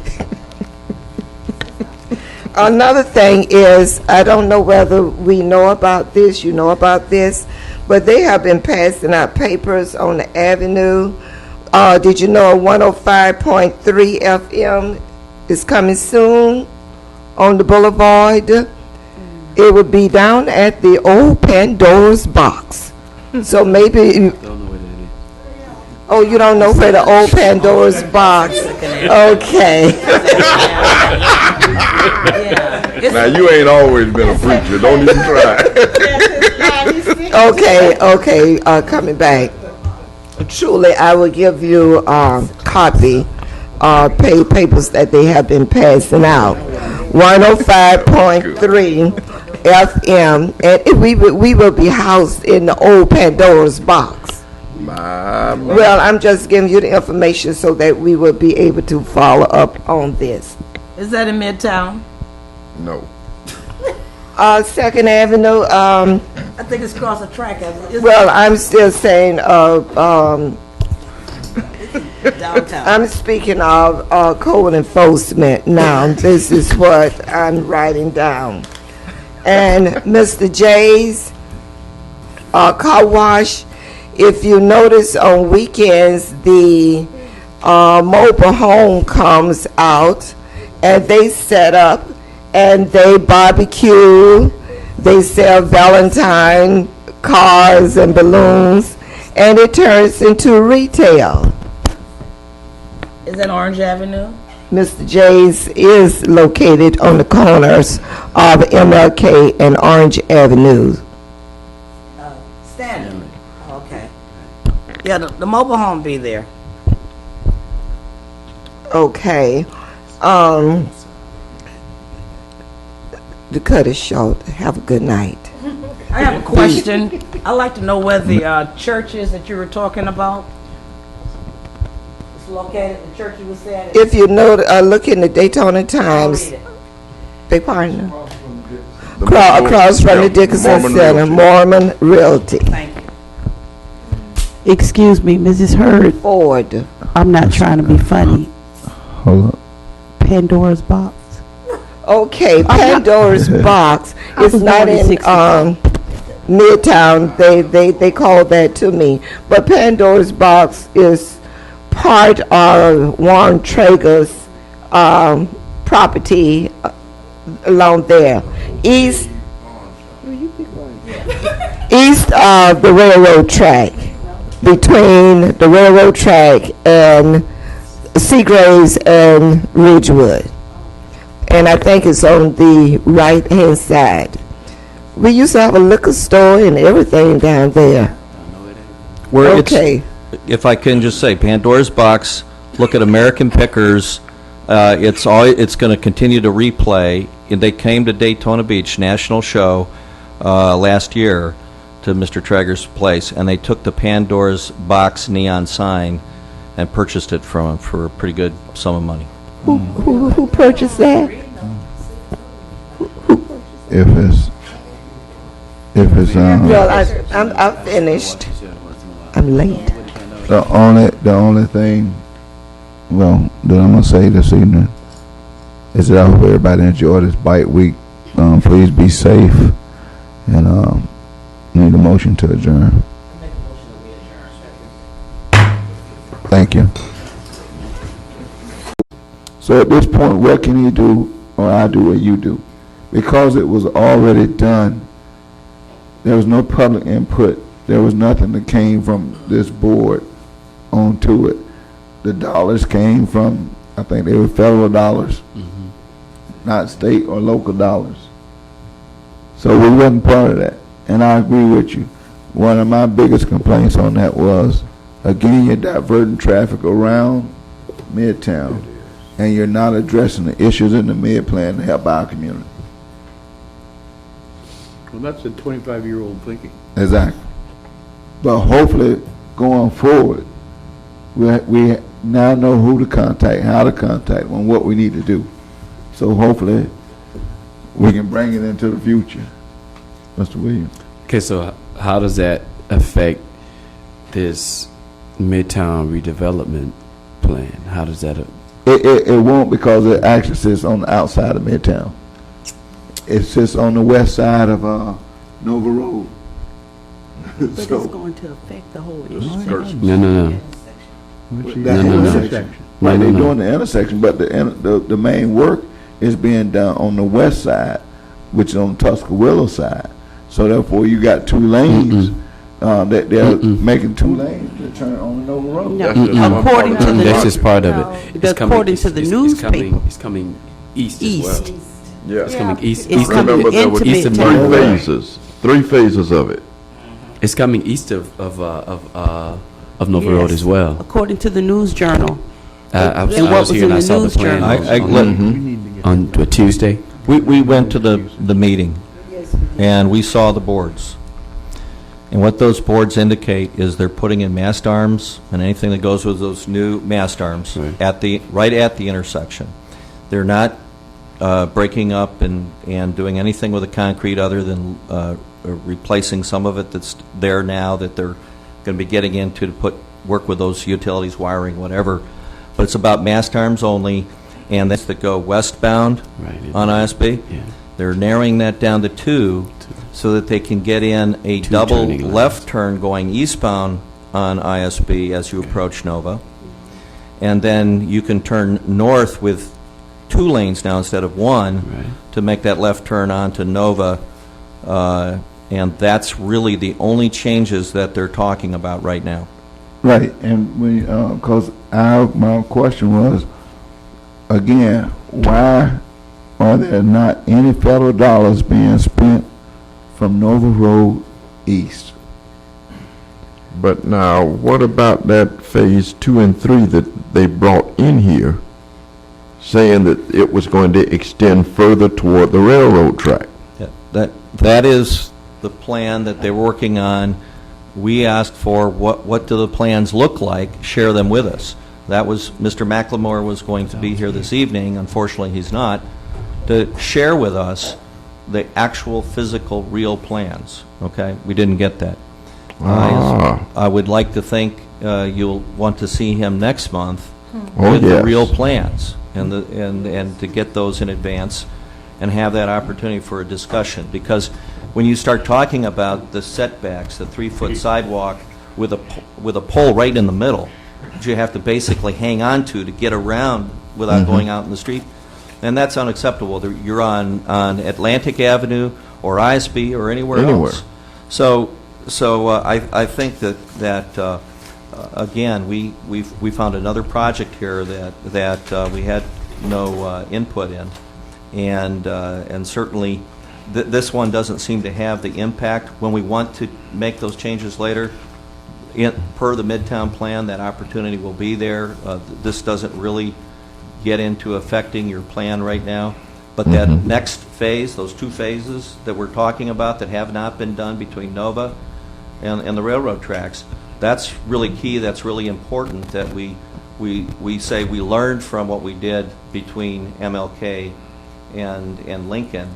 Right. And we think something different needs to happen. And that's going back to where Ken was talking about the sidewalks going from 4 feet to 8 feet, so we can create that pedestrian area in there. So that's why it's important that point that now that we be able to look at these plans and say, whoa, wait a minute, because it'll be easier to buy with federal dollars than it will with city because we don't have it. So.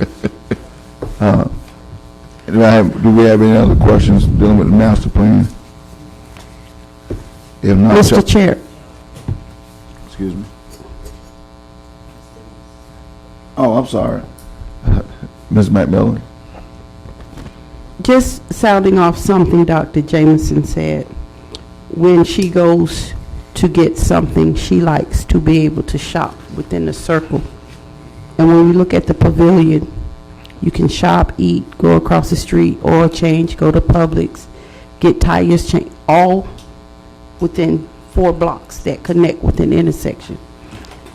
And even going up in Holly Hill, there's a Walmart grocery store, but there's a gas station in the parking lot, and it has a mini car wash site where you can at least clean your windows and vacuum. And it carries on to Ormond. Within this master plan, I'm not saying that we won't be, that we'll just stay in our area and get every service that we need. But I would like to see, when this starts to go into fruition, that our main needs are met before we worry about big retailers. In the sense of, there's a Macy's at the mall, but we want a smaller Macy's because it caters to what we like to wear. No, what we want is a grocery store. That's going to sell good. And what we want is a real drug store. I mean, you have Winn-Dixie. I'm saying that to say this. We drive around every day in Midtown, and it makes me mad to know that on Franklin Street, that young man that came and we gave him a run for his money about opening up that auto tent shop. He wasn't in business 3 months. There's a dealership right now with at least 8 cars parked in that fence where they're selling cars. Who came to us to ask if they could No one. open up a car dealership? Hold on. Orange Avenue. The pharmacy that opened up, and there was one down the street, no one came to us. I went in there yesterday. They have a sign up, a clapboard sign that's illegal, that says extra parking in the back. When you try to get into the back parking lot, they have a metal storage container back there. I had to get out of my car and help an elderly lady turn her car around because she could not back up properly without butting the car behind. It's not sufficient parking. But that store opened up. They didn't come to us. Then we have a consignment shop across the street, right by that grocery store that flipped owners. Then we have Moya's Beauty. That used to be a hair shop, but now it's an accessory store with the banner taped up on the wall. So I outside of changing from a beauty supply store to an accessory clothing retail store, they didn't come to us. But there's a sign up on the wall, a banner that's up on the wall that they had before and they had to move. The car wash, Cut Masters, you're a barber shop washing cars, and when you go in, they're selling sneakers and hats and snacks and cookies.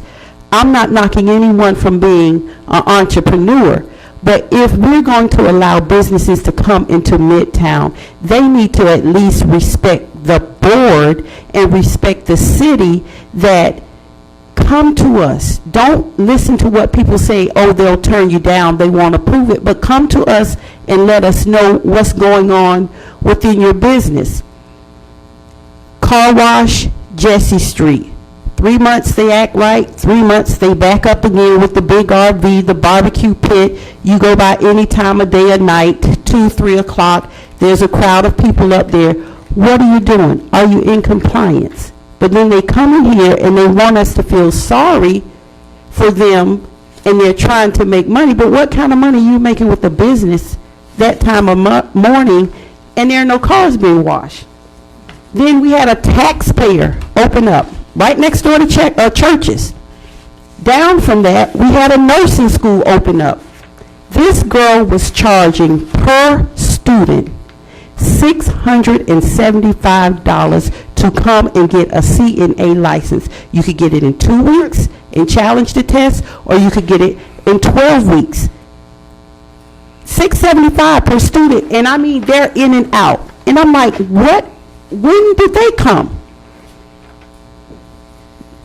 The nastiest looking business on MLK has been that way for years. And I'm talking about that restaurant supply place that sits behind Buck's Gun Rack. The pavement, the potholes, the water that sits, only because I needed some catering equipment. You go in, it's filthy, outdated equipment. The office is cats, and I mean, it's just ridiculous that we have allowed these people to come and set up and operate a business. There's nowhere to park. The sidewalks painted yellow, so you have to take a chance or try to go into Checkers parking lot and cross the street. At what point are we respected that what we want are legal businesses? And my question is, who is responsible for allowing these people to occupy space without the proper, going through the proper process? Well, I asked the question. The lady told me, I talked to the landlord. I gave him my first, last, and my deposit, and he told me he would pull the permits. I'm in the habit now, when I go into business, I look for a permit. So what I'm saying is, we have a lot of businesses that are going to be grandfathered into this master plan. But if we're going to bring all this new beautiful buildings and everybody has to come before this board. Shouldn't we hold the people accountable that are already occupying space, that we are nice enough to grandfather in as far as appearance and standards, that they also comply with the city and a board? Word has it, we fuss too much. This came from a preacher. Word has it, we don't want anybody to come in unless no, we don't. We want you to come to the meetings. We want you to say what you have to say, but know that we have a master plan, and we're not just going to allow junk and trash to accumulate like it has over the years and not say anything. If we had $1 million in our budget to spend, my prayer before we worry about gateways, statues, we need to get the infrastructure, that stuff up under the road, we need to get it fixed. I found out in a county meeting 3 weeks ago, by law, there's a weight limit on Orange Avenue. That's right. There are no signs posted. And the gentleman told me, he said, "Macmillan, I promise you, it will be on the next agenda. You're the first person that has come to me." I said, it's the cutoff street during race week and bike week when people don't want to jerk at every light. They come. So what good would it do for us to get the money to fix Orange Avenue if we are not going to mandate that certain weight limits don't come? You go to you can go to any other city, you see signs that tell you what you can and can't do. We become more aware when we leave our own area. We read 25 in South Daytona. We read weight limit. We read no trucks. But we have let it go on so long that we just accept that you can go down any street you want to. So my thing is, I'm mad because this game with Orange Avenue has been going on too long. But when you inquire about it, there are rules in place that we don't know about. But my concern is, if we ever get the money in Midtown to make it come into fruition with this master plan, I would like to make sure that things are working properly before we make them look nice. And the reason why I always say economically is because the average person in Midtown, it hurts my heart to take my nephew to school 7 o'clock in the morning, and you see people walking to Halifax and walking with restaurant uniforms on all the way out to International, going across the bridge on the bus. But we have the property, we have the space, but for some reason I think we are not being taken serious, that we mean what we say about this master plan. So, Mr. Chair, all of these businesses that I've just seen, and I've actually gone in and walked around and looked for the license, I just want to know how do they do that? And the next question is, with this master plan, I want us to be able to stay in our community and leave the money in our community versus having to venture out to other parts of the city or other cities. Okay, I'm gonna answer that. And Did you answer the part about the permits process? Excuse me, Mr. Chair. Wait just a minute, please. One of the things that we're gonna do is, I'm sure that we're already addressing that, because I think we brought it up when we were talking, so I'm glad that you did bring it up. But I'm glad you did, because I just talked about it this week when I met with Charles and Reed. So we are in the process of checking on every store that you just mentioned. So that's the part, again, how we deal with the master plan will eliminate some of your concerns, well, our concerns, because your concerns are my concerns. That's why we're working now with code, because we're going to address everything that you just said. And that's something me and Mr. Bryan had already talked about and Reed this past week. So we will be addressing those. Okay. Ms. Benjamin. Mr. Chair, the store that restaurant supply equipment store was brought to this board before because I brought it. And I have the same problem that you have between International and Orange Avenue. It looks terrible. And I said it before, and I brought it. Code enforcement was it. Nothing has changed. And it's ridiculous. They didn't just, that's not the first time they heard that. If they're going to do something, then we'll see. Because it's been brought to their attention before, they did nothing about it. Charles, what we'll do is, because what they're saying is 100% correct. That's something we'll talk to code about. And I would like to say something. okay, and once Charles finishes with this, we're gonna go into our public comments and board comments. But go ahead, Charles, we'll address this. I'm gonna start off on addressing some of the issues with code. Board, last meeting, you got my phone number, you got my email address, and you can attest to this, Ms. McMillan. When you call me, I come out and I call code enforcement to address the issue with the laundromat. If I don't know, I can't hit everything. If I'm aware of what's going on, if you would email me, if you would pick up the phone and call me and let me know some of the issues that we have. When you see my report, I try to hit as much as I can. You know, I'm doing other things with the city. I'm not sitting there waiting on Midtown doing things. We as redevelopment, we do other things. We're short staffed and we have to help each other. And when I'm notified, I stop. Oh, yeah. Ms. Mike Miller can tell you, Mr. Iver can tell you, I stopped what I was doing and came down and addressed the issue with the laundromat. Please contact me. Let me know if there's an issue, and I'll do my best to try to address it. Believe it. I'm just hearing about these Believe it or not, stores here, so I can't address something that I'm not aware of. And the only reason why is because I said I'm going to take the time Monday and Tuesday to just go in. So this is what I did. I actually went in these places yesterday and today. Okay, but I went in the store with you.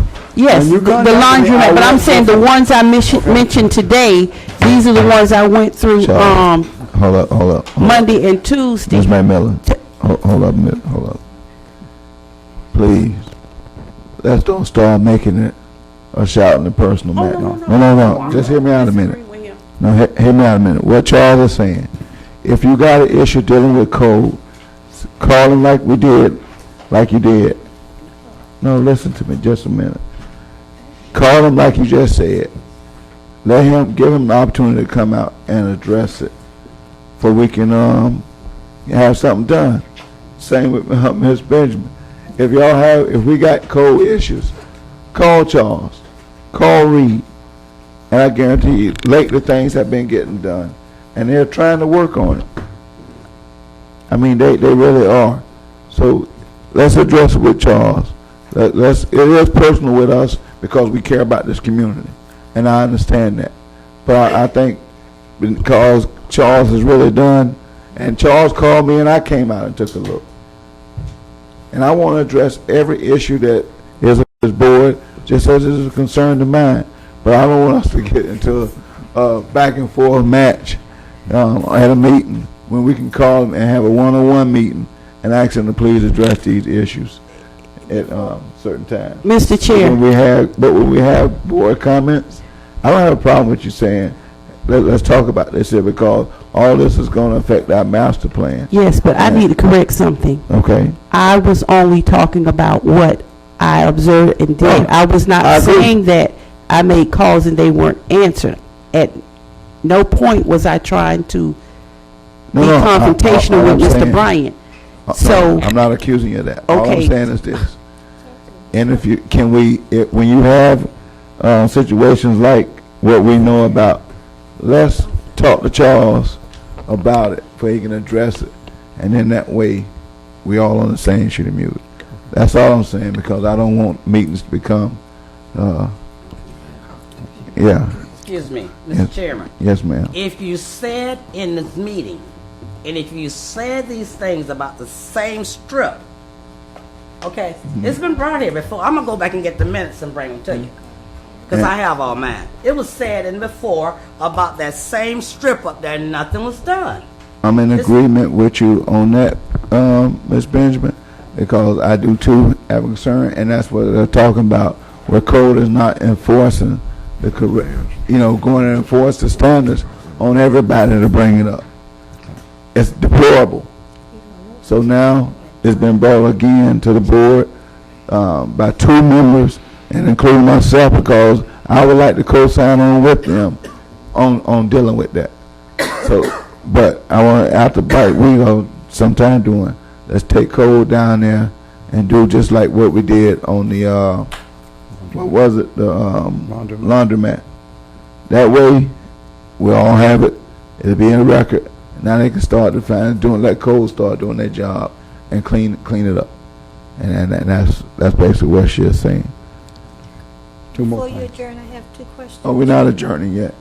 I'm getting ready to go around. I just wanted to make sure that we address that. But before I move forward, were there any other statements, Ms. McMillan? I was going to commend Mr. Bryan on all of his efforts that he makes with the board, keeping us connected, and not because of what happened. But the next question I wanted to know was,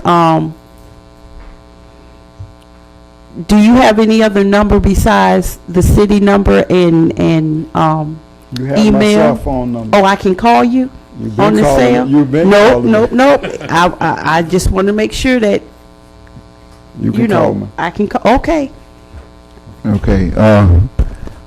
As Benjamin, out of courtesy again, I would like to know if you have any other questions on that. On what we were just stating about the place. Mr. Chairman, Yes, I've ma'am. said it before, and I'm Right. going to say it again, that when you bring stuff in here and you don't get no response and nothing, I've said that about behind Buck Shop Buck Gun before, Ranch. and I've said it. Yeah. And nothing was done about it. And I'm not saying it's Charles' problem, because there's code enforcement. They got their job to do too. Charles is only one person. It becomes a community problem at this point. And if they bring it to the board, Especially since it's even more important now because of what we're trying to do. So we'll make sure we get with code this week. Call me, we'll come sit down with code and the chief necessary, and we'll do what we need to do. That's what I would really like to happen, and let's address the board member concern, please. Excuse me, can we be made privy to that meeting? No, we have to be publicized. Right. Whenever we meet one or more. Exactly. Now, if you choose to have another To meeting me, with them, you can always call and correspond. I'm not telling you don't go meet, but we can't meet unless it's publicized because of sunshine law. You could meet with me. Right. I understand. Okay. My other thing is, Charles, I'm gonna skip the redevelopment project updates right now. I'm gonna move on in the public comments. Okay. Can I address 2 more things Sure. before I did a publication here for a reminder of the CRA Advisory Board Workshop. This is something that we board members need to attend. I put it there for you as a reminder. It's March the 28th, Wednesday, March 28th, from 5 to 8 at the Peninsula Club. So we do need the board members to be there. This is a workshop where you're going to get information on the sunshine laws and some of the other information as it relates to your responsibilities as board members. So definitely we want the board members to be there. Also, I put on the dice also information about the Rise Above Traveling exhibit, which is the Tuskegee Airmen. They will be here. You have a flyer there with the dates: Tuesday, March 20th, Wednesday, March 21st, and Thursday, March 22nd. I will be contacting board members because in a meeting today, they're going to have a VIP opening on Tuesday morning at 10 o'clock. And they're going to be sending out invitations. The Midtown Board will be a part of the VIP opening. So I wanted to put that out there so you have time to plan your schedules to be there. It's going to be at Daisy Stocking Park. So Midtown is a part of that, and wanted to make sure that you're aware of it. And please, once you get the VIP invitation, you need to respond because everything is based upon reservations for that event. So I think it's going to be a real nice event, and we ask you to come out and support it. At this time, do we have any public comments?